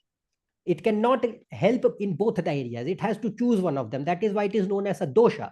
So in this case, sun and moon are together. Sun is Varesh, Lagnesh. Varesh and Lagnesh means the weekday lord in which the person is born. That controls your health, life, and longevity, your physical body. And moon, which is the Dvitiya lord, controller of your marriage and relationships. They both are together. Now, at one glance, you will see that, okay, yeah, this here sun is powerful. Okay, so it might support for what? Health and life. Long life, yeah. Long life, but it won't, because in this case, he has Vargottam Lagna. So Leo ascendant here, both of them. Okay. Another point which you have to look at is that sun is in nakshatra parivartan with Ketu. That is why it weakens, because sun is in Magha, Ketu is in Uttarashada. Ketu and sun are in nakshatra parivartan. And moon, if you see, you have to see the nakshatras. That is why it matters. It's not like always. And in Navamsha, if you will see, sun is in Taurus, where Lord of Taurus is Venus, which is debilitated. So sun technically does not gain strength, because the nakshatra lord here is going in 6th house. Further, like you mentioned, Papa Kartari, Mars and Rahu hemming the Lagna, Saturn looking at the Lagna. In Navamsha also, Saturn, Rahu on the ascendant, Mars aspect on the ascendant. Sun in the sign of Venus, which is the enemy sign, but Venus is debilitated. So this makes a combination where it does not support the body too much. It won't give him health issues, but it will take away the life all of a sudden. And another point here, if you will see, influence of 6th, 8th, and 12th house upon the Lagna. 6th Lord Saturn looking at the ascendant, 11th, 8th Lord Jupiter in conjunction with Sun, 12th Lord Moon in conjunction with Sun. 6th, 8th, and 12th house are Dusthana houses. If they are present in the Lagna, they are going to create problems to you. So Sun is not giving him some chronic diseases or ailments. Sun is taking away the life all of a sudden. Why? Because of Ketu Nakshatra Parivartan. Ketu is who is blast, who is explosion? Mars and Ketu, not Rahu. Rahu can show that, but Ketu, excessive violence is governed by Ketu. We say Mars is extremism. Mars is nothing. Mars is like a child in front of Ketu when it comes to violence. Mars is literally nothing. When we say nuclear weapons, when we say mass destruction, when we say genocide, when we say all of a sudden death, blasted into pieces, wiped out the whole city, wiped out all of a sudden, that is Ketu, not Rahu. So in his case, Ketu's influence is tremendous, and that is why when Rahu Dasha started, I said no, Rahu and Ketu will give results parallelly. So Rahu is already a malefic. Rahu is here also in Navamsha and Birth, it is malefic. So Rahu made him enter into politics out of force. He didn't want to, but he had to. So Rahu forced him. Rahu in Rahu Mahadasha, Indira Gandhi died. His mother, because Rahu is in Cancer. Cancer is moon. Moon is mother. And Rahu is looking at 4th house also. But keeping it that aside, that he passed away in Rahu Dasha. So this was the point I'm making, that in this case, that the yogas, they are showing that how Rahu Ketu are influencing in his case. Okay, that you have to look closely. And now if you just see the case of his mother. And I just wanted to, Abhijit, say one thing over here in Rajiv Gandhi's chart, that if you will look at his D9 chart, you will definitely see many qualities of a foreign spouse. Correct. And you know, one more thing, I was watching this interview of Prashant Kishore, when it was asked him that in the Gandhi family, like right now, Rahul Gandhi, Priyanka Gandhi, Sonia Gandhi, who will you say that you have worked closely with so many political families, who has got strong political acumen? He said Sonia Gandhi ji has got the strongest political acumen amongst all of them. And see the D9 chart of Rajiv Gandhi. And not only the D9, you look at, he's born in Dutiya, the controller of Tithi is Moon. Moon is 12th Lord. 12th house is foreign countries. So wife will be from foreign countries. 12th Lord in birth chart, 12th Lord in Navamsha. And Venus also. Venus is what? Venus is wife. Venus is with 12th Lord. Tithi Lord is 12th Lord. So it means that foreign connection will be there with the wife. So and the thing is how potent and powerful the spouse is going to be. Correct. That will obviously be there. But if you see that in that, you have to check the chart of Sonia Gandhi ji. But in this case, if you just look at that, what I explained, that why Rahu acted in his case the way it was. So from 81 to 99, Rahu was there. Brother passed away in Rahu. Mother passed away in Rahu. And he passed away in Rahu. All the family was destroyed in Rahu, because Rahu is in Cancer. Cancer is what? Family also, not just you. Family. 4th house. 4th house. It is impacting the family itself. And another point, if you have to look at why Rahu is very negative, because Rahu is in Nakshatra Parivartan with Saturn. Rahu and Saturn are in each other's nakshatras. Here they are in mutual aspect. That's why double malefic dasha. Rahu is very negative in this case. So if you just see, now just see his mother's case. She got assassinated. Indira Gandhi got assassinated on 31st October 1984 in Saturn Rahu Dasha. Saturn Rahu Dasha, she got assassinated. So Saturn Rahu period, Saturn Rahu, Indira Gandhi was killed. And Cancer Lagna. Saturn in the Lagna, Rahu in 6th house. And same you see, Steve Jobs combination. Venus Rahu together, but Rahu-Ketu in Nakshatra Parivartan. They are again in Nakshatra Parivartan. Huh? So he also got, and one more thing, Saturn and Rahu are both 8th lord. 8th house is death. 8th house is, and that too sudden death, because Rahu is suddenness. So she got killed by her bodyguards. Huh? So Saturn Rahu killed Indira Gandhi. And same thing happened with Rahu aspect in Rajiv Gandhi's case. So you can understand from both mother's chart and son's chart that how Rahu and Ketu are playing their roles in their cases. Obviously, in her case, Rahu is very beautiful for politics, because 6th house Rahu is excellent for winning over enemies. Excellent, no matter what. If Rahu is well placed and Lagna is strong, you will always win over enemies. Even in the situations where people don't even think that you have a chance, still you will win. That is a good combination. So Venus, Rahu, Jupiter, because Jupiter and Venus are in Parivartan. So she got into power, like she became first time prime minister in Jupiter Dasha and everything. I'm not going to get into that. But what I'm mentioning is that Venus, Rahu is bad for what? Health, for life, for family, for marriage. Huh? And for career, it was excellent. For politics, it was good. Huh? So Rahu Dasha, Saturn Rahu period, and she imposed emergency also in Saturn Dasha itself. Huh? The only period which we saw so far, the emergency declared in 75. So she did that in Saturn Dasha.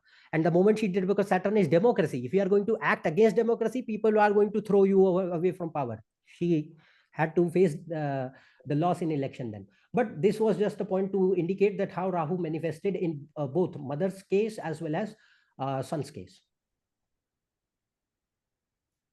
So, shall I move to the next Yes, chart? you can move to the next chart. Yeah.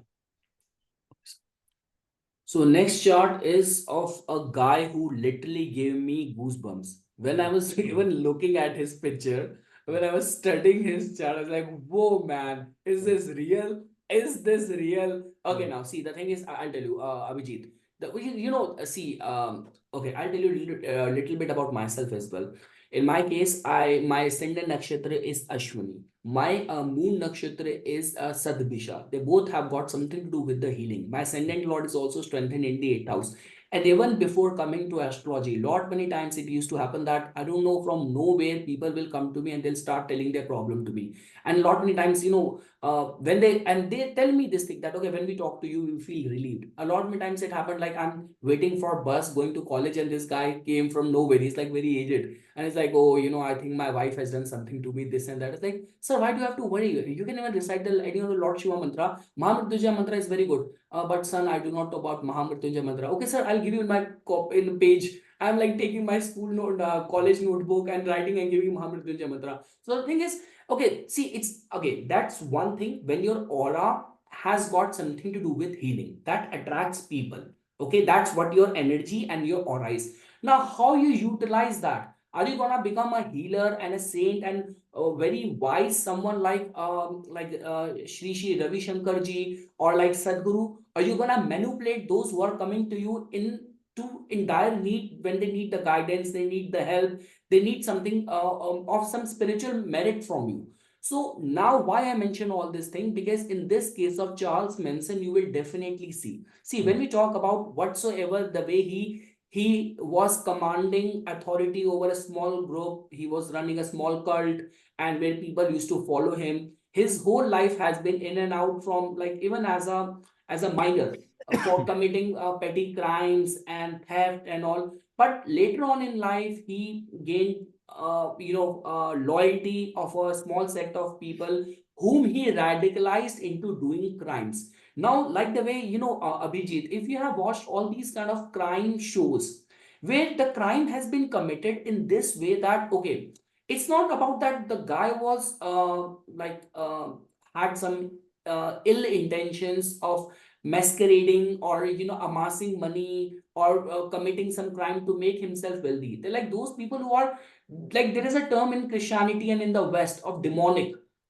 presence. Like I hear some demonic whispers and I committed this crime. Like all those psychotic and psychosis kind of cases where they have this could be bipolar disorder, this could be ADHD, this could be schizophrenia, this could be anything. Now, So what I'm trying to say over here is that 2 points which defines this guy.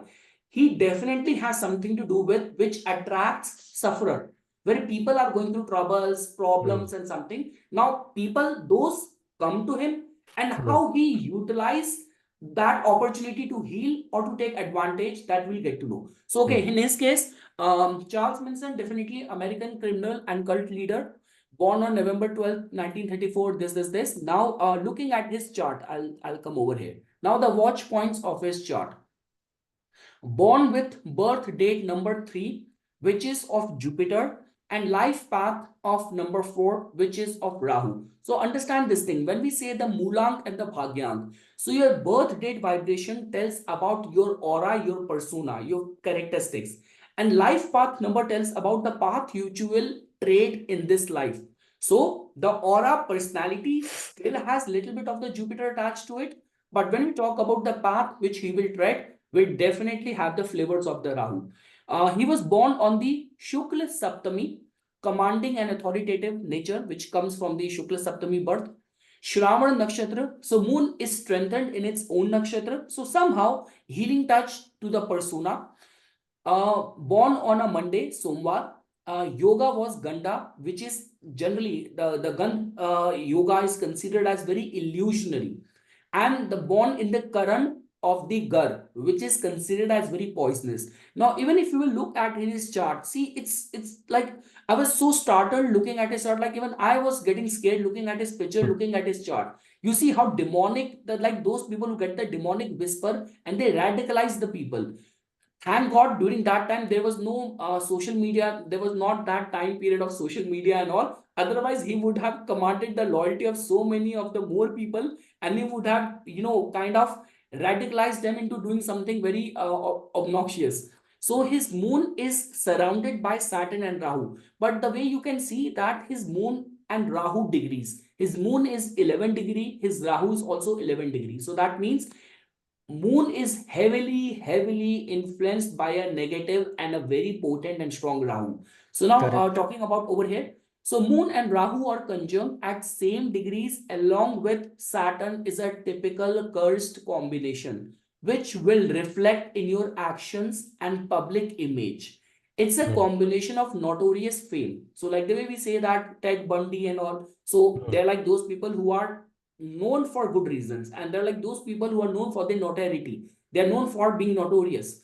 Now, coming to another point, with your birth date number 3, Lagan in Ashwini Nakshatra, Cancer in Navamsa rising, and Monday Shravana combination, you will easily attract people going through suffering and in dire need of help and healing. That's how the trap will start. After that, the second point is that Rahu's nakshatra lord, Shravan and Moon, Shravan and Moon, wait a minute, what I'm saying, yeah. And Ketu's nakshatra lord, Pushya Saturn, both are forming the cursed yoga in 10th house of actions and public image.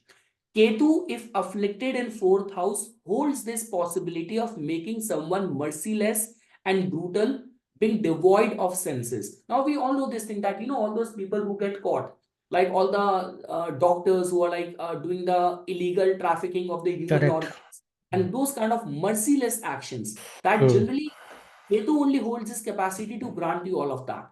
So in his case, we can see, and yes, I guess that's the only, because only after, and I guess, yeah, I missed something. Yeah, I missed the Navamsa, wait, last slide. So now looking at his Navamsa, so Navamsa, which tells about the true intent and pulse of planets. Over there, moon is completely overshadowed by the illusions of Rahu. Both Rahu Ketu are becoming dangerously strong and harmful in Navamsa. Like the way I mentioned this thing, merciless, you see in the D9 chart, now Ketu is conjunct with Mars. So becoming more powerful, and moon is strongly conjunct with Rahu. Being Bhav Vargottam means their area of influence will stay the same, because the Rashi is getting changed, but they are in the Bhav Vargottam, they are in the same Bhav. And moon plus Rahu in Aries represents whisper and voices of violence, wherein Mars and Ketu in Libra represents brutality majorly caused on females. Hmm. So there was this famous Hollywood actor, I forgot her name, that actress, whom his followers, they killed, they went to her house. Sharon Tate. Sharon Tate, yeah. And I guess in that recent movie, Once Upon a Time in Hollywood, I guess Hmm. they Hmm. also, and there have been lot many movies made on this guy. Hmm. So yes, I guess, yeah, that's all what I have to say. But yeah, looking at his chart, all what I can say is that these are among those people, and it's not only, he's not one of his kind. There have been those kind of people out there Hmm. in the world Hmm. who make use of these religious and spiritual rope in Hmm. order to kind of abuse people's emotions and take advantage of them in different forms. It's not only from the monetary point of view or from a sexual point of view, but from the violence point of view as well. So yes, Correct. Abhijit, that's all what I have to say for him. I'll just stop sharing my screen. Yes, sir. See, now we are going to talk about this Manson guy. So if you just see, first of all, you have explained quite a lot of things here, but point I want to make is specifically, his childhood was really bad, Yes. and mainly he suffered a lot of problems from his family. He never knew his biological father. His mother was a chronic alcoholic and a criminal. She was arrested for many attempts of robbery, she and grand larceny as well. So it was, Yes. so the thing was that mother was a alcoholic, mother was into a lot of toxic relationships, was toxic herself, as well as was never around while he was growing up. She was never around. She was always under the influence of alcohol. And so if you see Moon, Saturn, Rahu, so why I'm saying that this combination is very negative in his case, the reason, I'll tell you the reasons. First, he's born on a Monday. Varesh. Moon is your mind, but if it becomes your Varesh, it controls every aspect of your personality. Okay. And again, he has Panchanga dosha. Panchanga dosha means born in Saptami Tithi. So he is born on a Monday, ruled by Moon. Moon is controller of mind naturally for everybody, but in his case, Moon governs his personality, his health, his well-being, everything. And Tithi Lord is Saturn. Saturn is Saptami, Lord of Saptami. Both are together. And if both are together, whenever Moon, and here Moon is bad, so Moon will show that there is a disruption in personality and mindset, very bad, because whenever, if you are born in a Monday and Moon is in relation with Jupiter or Rahu, it makes a graha dosha, it makes a strong graha dosha. Here Moon is in close conjunction with Rahu, extremely close conjunction, and here it is a lunar eclipse where Rahu is ahead of Moon, Moon is behind Rahu. It is just the opposite case of Donald Trump. Trump had eclipse, but in his case, Moon and Sun were further away from Rahu Ketu, not behind. In his case, Moon is behind Rahu, so it is a strong eclipse. Second, born on a Monday, Moon is making a strong Graha dosha by in conjunction with Rahu in birth chart as well as in Navamsha. And in Navamsha, Moon again becomes the ascendant lord. Ascendant is controller of your mind, personality, health, everything. Now Moon is literally your mind, so his mind is like, it's like you said, right, it's like a psychotic mind, a lot of problems going on. It's like it, you are born with defect in mind. That is the problem. So in his case, Saturn, Rahu, Moon, they are together. Now, what is Moon? Moon is also the fourth lord. Fourth house is mother. Moon is mother. So it will show that trauma will also be there from childhood and mother as well. So as I said, mother was never around. He had a really bad childhood. And from the age of 9, he entered into troubles. He set his school on fire at the age of 9. Just understand. So later on, he went on to create a lot of problems and imprisonment happened. And but the main factor, all the things culminated when the Manson family murders happened. That was the main point when people came to know about this guy. But what I'm mentioning is that that was the culmination of something going on behind the scenes for many years. Okay, so Moon is fourth lord. Fourth house is your peace of mind. Also, there is no peace of mind.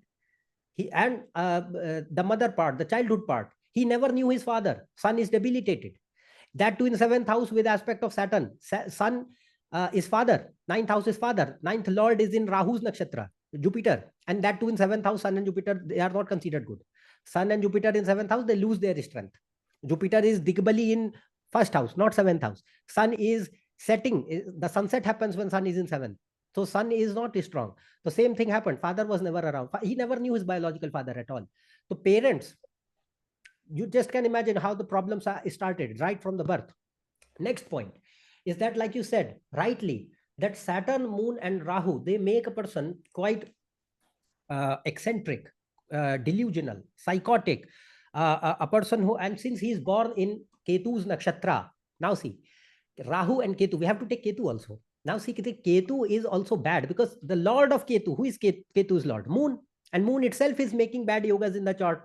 So Ketu will make destructive personality because the Lagna is in Ketu's nakshatra. Mars is the Lagna lord. You don't have to see the Mars, you have to see the Ketu first. So Ketu is the Lagna lord and Ketu is in 4th house.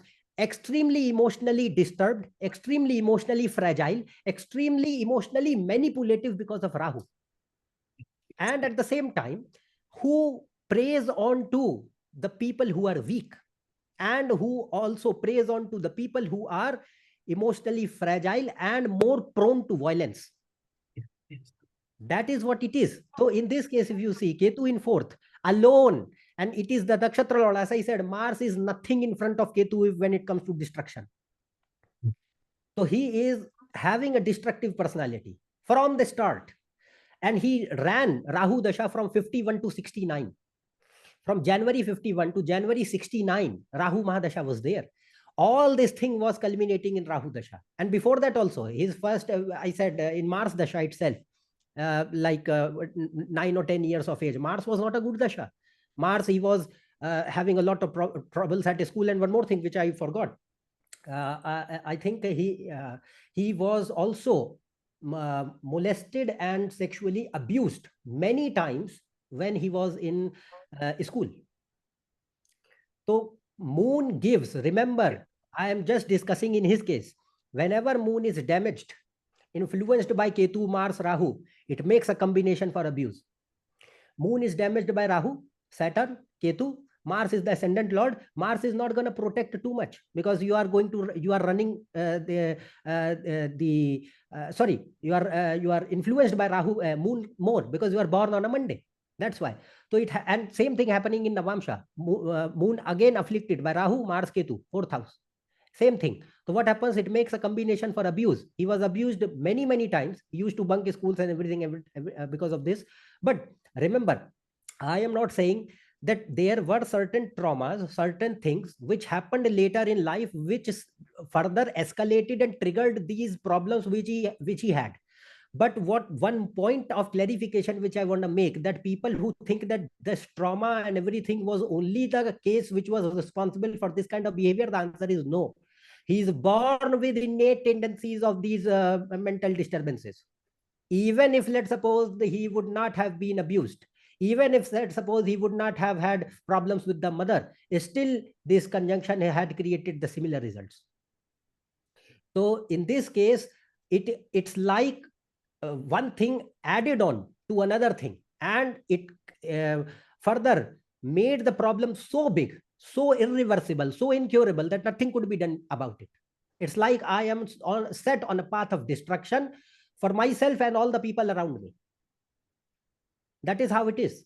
And another point, he used to, like you, main point, which was when he served imprisonment for quite a lot of times, but majorly the main point was when he and his cult members committed the murders, 9 murders at least, which were what you can say, convicted by the court.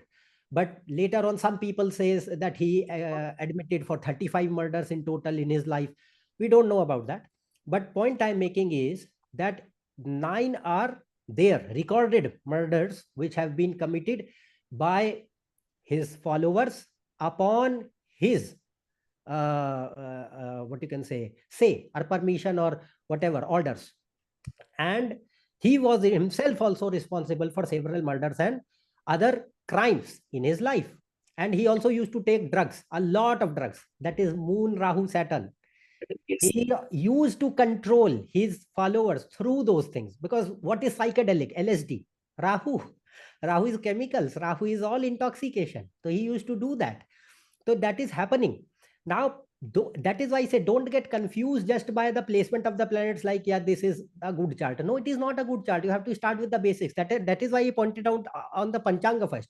If you just see the overall superficial view, you will see that, okay, moon is damaged, but not to an extent of this problem. So it is another thing. All the crimes, major murders that happened, they happened between 68 to 71, mainly 68, 69, but till 71 he was convicted, sent to jail permanently. So in Rahu last dasha, means Rahu Mars period, Mars.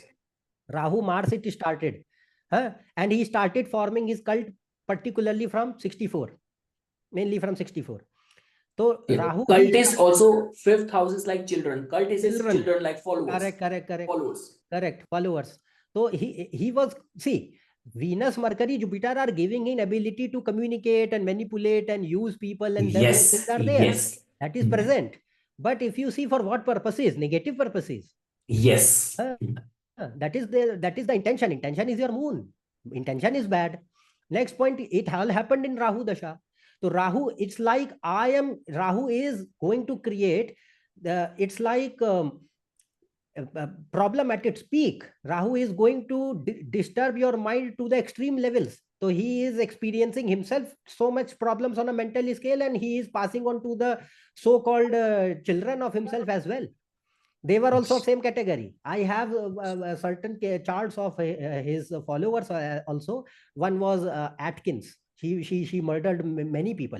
So I have her chart, I think. But point I am making here is that just see Rahu Mars Dasha. He started all his murders, those serial murders which started to happen. They started from Rahu Mars. It went into Jupiter. Rahu Mars Jupiter, and Jupiter is again what? Jupiter is your children. Jupiter is your guru, and Jupiter is your children both. So Jupiter is ninth lord and fifth lord together, Sun and Jupiter. But understand, Jupiter is not good because Jupiter is in Rahu's nakshatra. It is in Rahu's nakshatra. So if you see Rahu is making Graha dosha very bad with moon. So how can you help? How can you find that Jupiter is going to help you? And rather, Jupiter can show that he had very strong fanatic religious beliefs. He had who is religious beliefs? Jupiter, and a lot of fanatic religious beliefs, where he used to think that, okay, the black minority is going to take over and white supremacy is going to end, and I have to save it. All those kind of stupid thoughts. That is all Rahu, bringing unnecessary imagination. Unnecessary whispers. Based upon what? Based upon religion, based upon Jupiter, based upon ethnicity, based upon culture. That is happening. So Jupiter, it happened, but it started in Rahu Mars, and finally he got caught and everything. We know after that what happened. But he and his followers all were convicted, thrown into jail for permanent lifetime. He died also. Already he's passed away. But just understand that why Rahu and Ketu are impacting in his case in a very bad way. So you just, when you closely monitor, then you understand. Let's suppose he would not have been born into moon Monday, some other day. Let's suppose he would born on Tuesday, one day after that. Mars would have been the Varish. Okay. Varish, yes. So the situation would not have been so dire. Yeah. So dire, so bad. It would have created depression. It would have created problems with mother, problems to mother. But Mars is a fighter. Mars never loses hope. Rahu is hopelessness. Rahu is like, I have suffered so much that I now am on a path of destruction as well as revenge. That is Rahu. So in this case, moon is making Graha dosha, Saturn, Rahu together. In Navamsha, the same thing is repeating. You have to see the Navamsha also. So when you look closely, just by the Varish, you come to the point of understanding of why this thing is happening in this case. Otherwise, if you don't know this concept, what will happen? People will assume that, okay, you might face moon problems, of course, problems with mother, mental health and all those things. But to a scale of this madness, this scale of criminality, this scale of psychosis, how can you judge? That is what I want to point here. You know, Abhijit, that was a similar case of the Robin Williams as well, who committed suicide. And if you'll watch any of the biographies which has been made on his life, he suffered from the episode of depression, and at the end he used to say that my head is bursting in pieces because of that thoughts which I'm not able to control. That Correct. all typical Sadhbisha means Rahu. In short, Rahu. Rahu. See, Rahu and Moon is a difficult conjunction. Of course, Rahu, Moon, Yes. Rahu, or Moon, Ketu. But what I'm mentioning is that if you take his case, he was very loved by people. He's still loved, Yes. and Yes. he made people contribute Laugh. to his art. He Art, made yes. people laugh, even though he is living a very sad life from all In a his personal life, yes. But the point I'm making is that he is not inherently evil. In his Yes. case, the evilness which I'm talking about, that is coming, and that is the source where you have to deduce. I am just showing it through a chart. So that the viewers can understand that why this is happening. Okay, not just by the superficial scale that okay, the Lagna Lord looks good and everything. You don't have to go that way. I have not taken Lagna Lord into consideration at all. I have just taken a Moon in consideration totally. So just understand from that perspective that okay, this is how a person can be, this is how they can. And then the dasha also matters, na? Because let's suppose he would not have ran through Rahu dasha, he would have ran through some other dasha. The impact would have been there, no doubt, but not to that drastic extent. Yes, Huh? yes, yes. So Rahu dasha 18 year, you are running through the Rahu dasha of full madness. It is like a full on Taking bomb, combination, taking bomb, yeah. correct. So that is the problem. And then Jupiter dasha, then Saturn dasha. So in Saturn dasha, same thing. He was incarcerated, no doubt, but he made a mess in prison also. So that is the problem with and same thing. Since his Panchanga dosha is happening, so it is bad for health. And another thing, it is bad for marriage and family, because Saturn is not good. Saturn looks good, but it is not. It is afflicted by Rahu. So same thing happens, that many relationships, many things. He used to, all the cult members which were there, most of them were women, and they were living all together with him, and he had a lot of sexual relations with everybody. So that is Saturn Rahu. No commitment, no loyalty, nothing. See, seventh house of relationship, you see how many planets are there. See, seventh house, right? Seventh house, but see, seventh house has Jupiter, and people might confuse that okay, Jupiter is a good planet. It is not. I already explained it is not. And you have to see that Saturn and Rahu together. It is known as Shrapit Yoga also. Shrapit Yoga, yes, cursed Cursed yoga. Yes. Huh? And so this is how you have to just see. So from my point of view, I just explained, because this, as you mentioned, this is a very curious, interesting case to discuss, because he is, in this case, since we are discussing about the mysteries of how Rahu and Ketu function. Yes. Okay, so how they are manifesting. We saw that in good charts. We have to see it in the negative chart, because Rahu and Ketu are associated with crimes also. Yes. And Abhijit, after this, okay, I'll just show one last chart. You're done, Abhijit, with this chart? From my end, yes. Okay, I'll just show you one last chart, and then we will summarize it with some commonly seen points in majority of these discussion. So the last chart is, see, honestly speaking, I did not have much planned on this last chart, but just because recently it came into news. So this Indian this Indian model and erotic actress, as what her Wikipedia page says, her OnlyFans, I don't know what is that called. Yeah. So whatever her biography says. So, but the thing is that, okay, so for all those Western people who do not know much about this actress, so I will just summarize it. Although the controversy which she created, it was even covered by BBC as well. It got so much widespread. So she first time she came into the public's attention, even in India in 2012, I guess, when she made this comment that if India will win the World Cup, I will strip and something. So she hit the headlines and she was overnight popular. And now this time, so what happened? Suddenly we are hearing this news that Poonam Pandey died because of cervical cancer. So everyone was showing their sympathy, and later on we got to know that it was a publicity gimmick to raise awareness for the cervical cancer. And this stunt of hers gave her like global fame. So that only intrigued me, Abhijit. So I just checked her details, definitely from numerology, from astrology, from everything. And I did not know her time of birth, but just because based on her life and her persona, I wanted to put Venus in the 8th house and just make a random assumption. I just wanted to see the nodal axis, because we discussed that we will be making a video on this topic. So I was already looking at charts only from the point of view of Rahu and Ketu only. So she is born on the 11th March 1991. Even if you will make a sum total of all these numbers, you will find the energy of the number 7 and number 11. Now, if you will see the axis of the Rahu and Ketu, so you see in the 6th house, Rahu is conjunct with a planet which is placed in its own sign in the Capricorn. And if you will see Jupiter, it is conjunct with Ketu, with an exalted Jupiter in the 12th house. So briefly, all what I wanted to say in this chart that definitely when we talk about doing something where you have to, in a very short span of time, gain the public attention, or like we say in today's day and age, of going viral.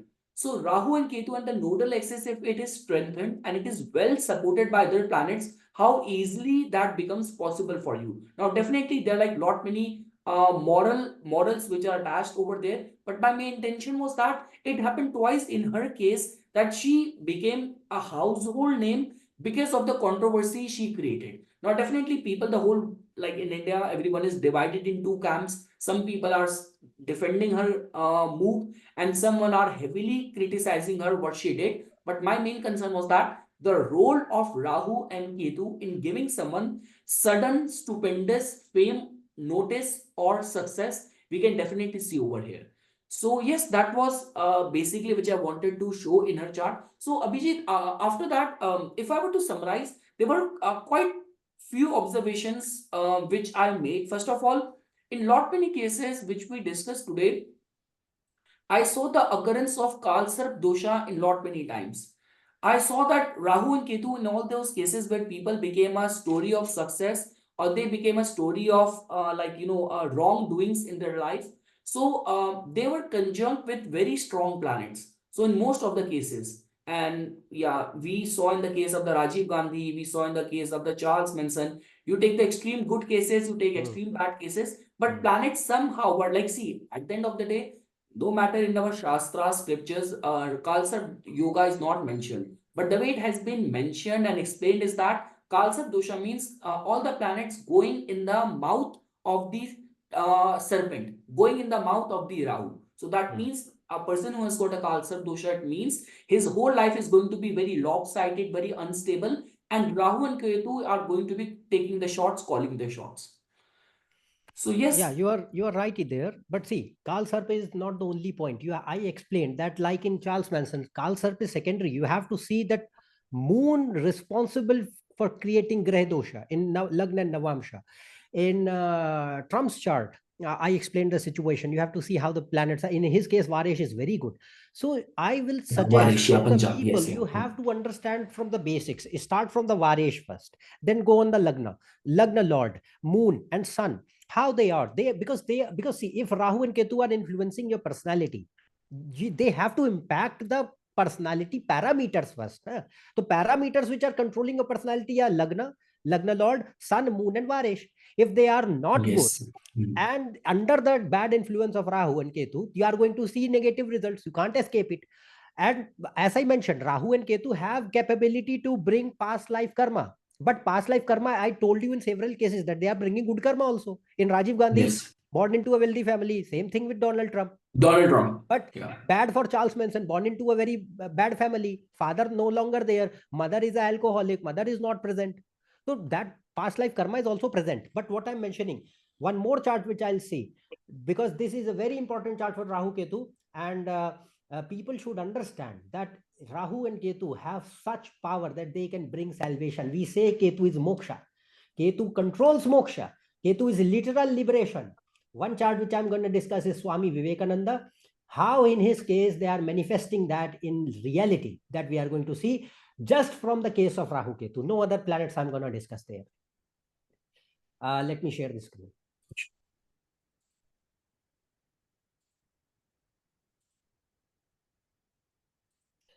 Now see, this is the chart of Vivekananda ji. One point which I want to point out is that Rahu is in 12th, okay, and that too debilitated in Scorpio. Oh yeah, that's obvious. And Ketu is in 6th with no planet. It is in Taurus. Now Rahu and Ketu both are debilitated. Both are not good. Placement is in Dusthana house, which is also not good. Okay. And this person, he now see, Swamiji was born on Monday. We will start with this. So first of all, who is powerful and who will give result under whom, that we will see. So first is born on a Monday, born on Saptami. Swamiji also has Panchanga dosha. Born on a Monday, Saptami Tithi means Saturn, Moon together. Same combination like with Charles Manson. Born on Monday, born on Saptami. Moon and Saturn in conjunction. Now see that this Saturn and Moon, they are very powerful, making a strong sannyasa yoga. Whenever four planets, whenever four or more planets, out of which 10th Lord must be present in them, they are in relation with each other or in conjunction in the Kendra or Trikona houses.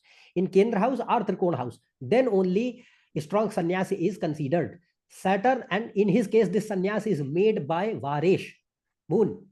And Moon is also the natural controller of your mind. So it's like double impact. Mind totally immersed. And Saturn is what? Renunciation. Saturn is detachment. Saturn is the yogi. He is known as a Siddha yogi. Nitya Siddha. Paramhansa used to, Ramakrishna Paramhansa is Guru. He used to call him the Nitya Siddha yogi. Nitya Siddha means who is a born yogi. He does not need any effort to get into Samadhi. That is Nitya Siddha. So he is born that way. And why? Because understand, Purva Janma Karma, Saturn is 8th Lord. 8th house is also Purva Janma Karma. 8th house is past life actions. 6th house, 8th house, 5th house, 9th house, 12th house. These are the main houses for Purva Janma. So in this case, Moon is 8th Lord, born. And see, this is a negative combination for his health. He died early. He died at the age of 39. So that is coming out to be true. He never married. He never married. He was a monast. He was a monk. So that Panchanga dosha is showing both the things. Life not long, marriage not there. Both the things are coming out to be true. Now next point, sannyasa is strong because Saturn and Mercury are in parivartan. So Saturn, Venus, Mercury and Moon and Mercury. 4 planets are in relation, out of which 10th Lord is present. This yoga is happening in 10th house, made by the Varesh himself.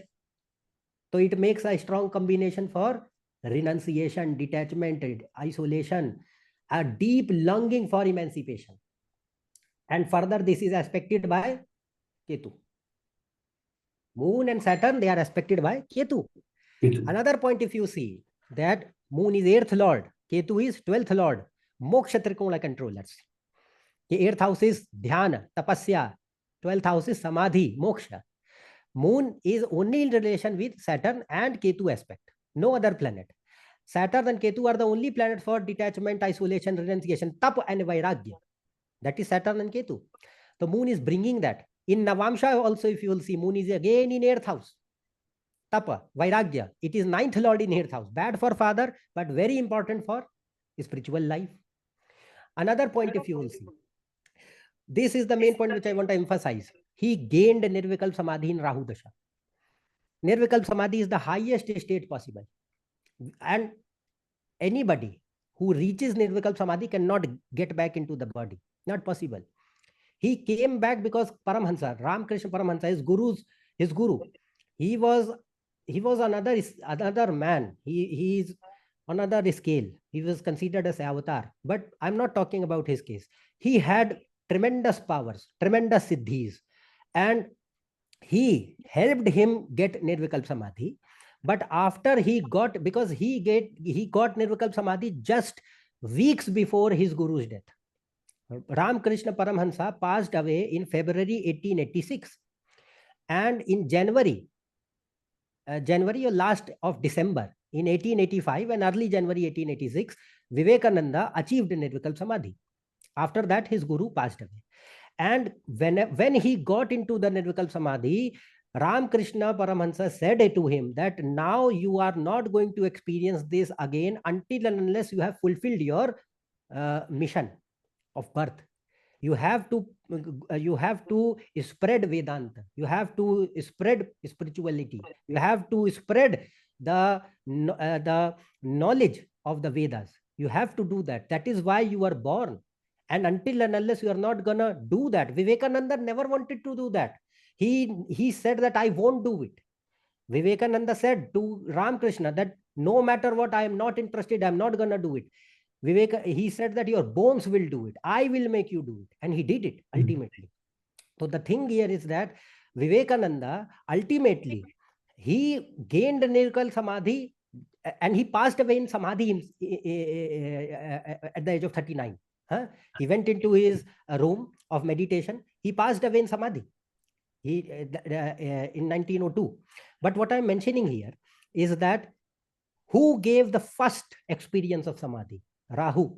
And why? Because Rahu, Ketu are also Kundalini Shakti. They are also the Kundalini Shakti. And they are sitting in Scorpio. Scorpio is literally Kundalini Shakti. Yes. Scorpio is the Kundalini. And 12th house. But Abhijit, over here, can we say the same thing, that as much as it is good for the spiritual life, it is not good for the material well-being? No. Not at all. Not at all. For material part, it is very bad. For material part, he suffered a lot of problems, poverty. His father passed away, and the family was not having any things. They were debtors were surrounding them, and during that moment, he was the elder child, and the family was dependent upon him. But his guru convinced him that okay, your family will be taken care of, because Ramakrishna had Siddhi of Kali. He said that Kali promises that your family will have basic necessities fulfilled. You can proceed for spiritual life. And then he became a monk in those dire circumstances when there is nothing. When father has passed away, there is nobody, there is no source of income in the family. In those situations, he came under the discipleship of Sri Ramakrishna, and he practiced there as a monk later on. So Rahu, he attained that in Rahu Venus. Rahu Venus was from 28 December 1885 to, and see, not Rahu Venus only, RAHU-KETU also, because we don't know the exact date. So RAHU-KETU and Rahu Venus. So it was like in December 1885 to January 1886, because in February, I think 12th February maybe, or somewhere in 6th February around, Paramahamsa passed away. His guru passed away. So before that, so RAHU-KETU and Rahu Venus. So RAHU-KETU, just see, RAHU-KETU are activating that in his case, and Ketu is 12th Lord. And who is powerful here? Who is powerful here? Rahu is both of them are powerful actually. But if you see who is powerful than whom, so Ketu is powerful than Rahu. Why? Because first of all, who is the Lord of Ketu? Actually, both of them are powerful. But why I'm saying that Ketu is further? Because of two reasons. First of all, Ketu is dependent on Venus, which is well placed in second house. Which is well placed in second house. Then Venus is making a strong yoga with Mercury, Saturn, and Moon, which are friends of Venus. Same thing in Navamsha, Venus is exalted. Dispositor, yes. Dispositor is exalted. So Ketu becomes powerful, and Ketu is in the nakshatra of Mangal. Mangal and Ketu are in nakshatra Parivartan. It gets full support from Mars also, which is fifth lord. So Ketu is powerful. If Ketu is powerful, Rahu will act under the dominion of Ketu. And Ketu is also the 12th lord. So what is 12th house? Moksha, renunciation, siddhi, tapasya, dhyana, samadhi. That is 12th. So RAHU-KETU, Rahu Venus. He attained that. And Guru, 9th Lord, is well placed. See, in Sun, his Atma Karak. Sun is his 9th Lord. Sun is in the Lagna, Vargottam, in Pushkaramsha, and very well placed, which shows high Siddha Guru and himself to be on the same scale. Sun is Atma, natural Atma Karak. Atma Karak shows you the self-awareness, scale of self-awareness. For spiritual people, for any spiritual giants, you have to see the Atma Karak. You know, whenever we talk about the Uttarashadha, the only name which comes to my mind is Swami Vivekananda.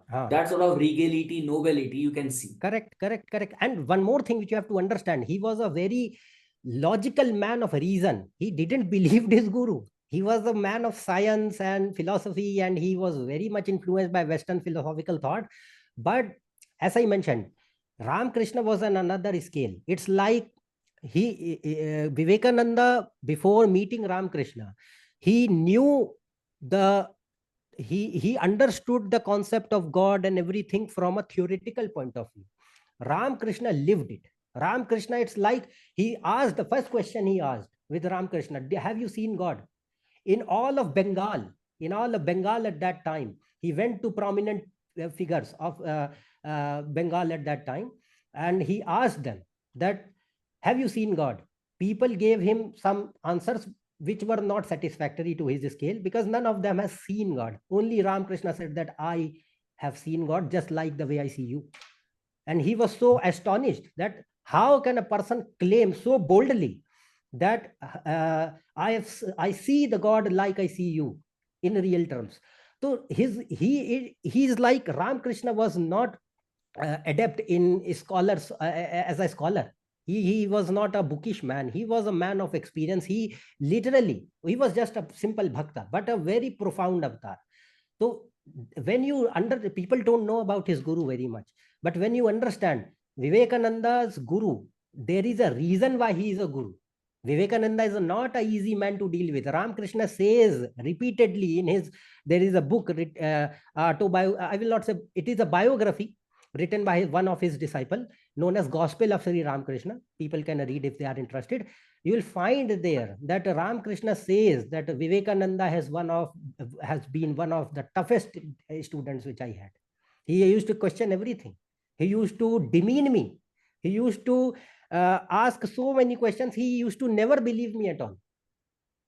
But ultimately he surrendered, because Ramakrishna had so much to teach, and he was, as I said, he was a man of literal experience. It's like I am directly in communion with the God.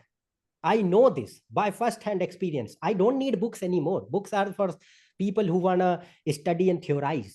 So it was such raw experience, which for Vivekananda was very new and unbelievable. So in his case, we are discussing his chart, but that happened in Rahu Dasha. And Kundalini Shakti, if you see this also, Vimshamsha, which is seen for spiritual life. Sun Rahu Ketu, Atma Karak is with Rahu Ketu. Atma Karak, I said, na? Sun is Atma Karak. That too in Pisces. Pisces is moksha, detachment, isolation, samadhi. All those things, they are present. So this was just one case which I wanted to share with the people, so that they can look at the beauty of Rahu Ketu, because they have capacity to give you literal salvation, self-awareness, the direct witness of the Brahman, which we are, which every living being is on the path to. Whether you realize it or not, that is not the point, but that is the journey which we are on to, self-realization. He attained it, and Rahu Ketu gave that.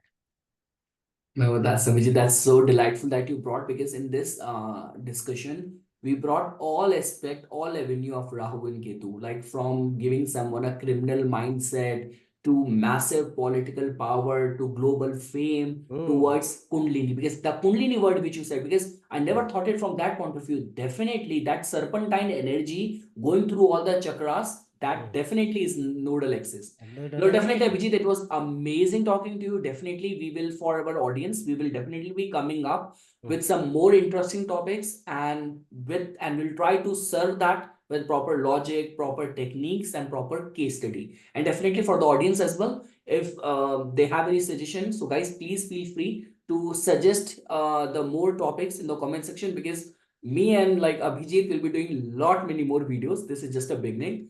And yes, Abhijit, thanks a lot, dear, for again collaborating for this. From my side. I enjoyed this discussion a lot, and I hope that we are able to bring that part of Rahu Ketu in front of the people, which they don't see. So it's not always negative. It can be negative, which we discussed. It can be extremely negative, extremely good. It can make person entrapped in deep materialism. It can make person a Siddha yogi. Yes. So we have covered all wide That's spectrum. right, Rahu-KETU. And definitely. But thanks, Abhijit. Once again, thanks a lot. And definitely, I'll stay in touch with you for further more topics which you'll be bringing up again. Thanks a lot, Abhijit. Thank you. Bye. Bye. Yeah.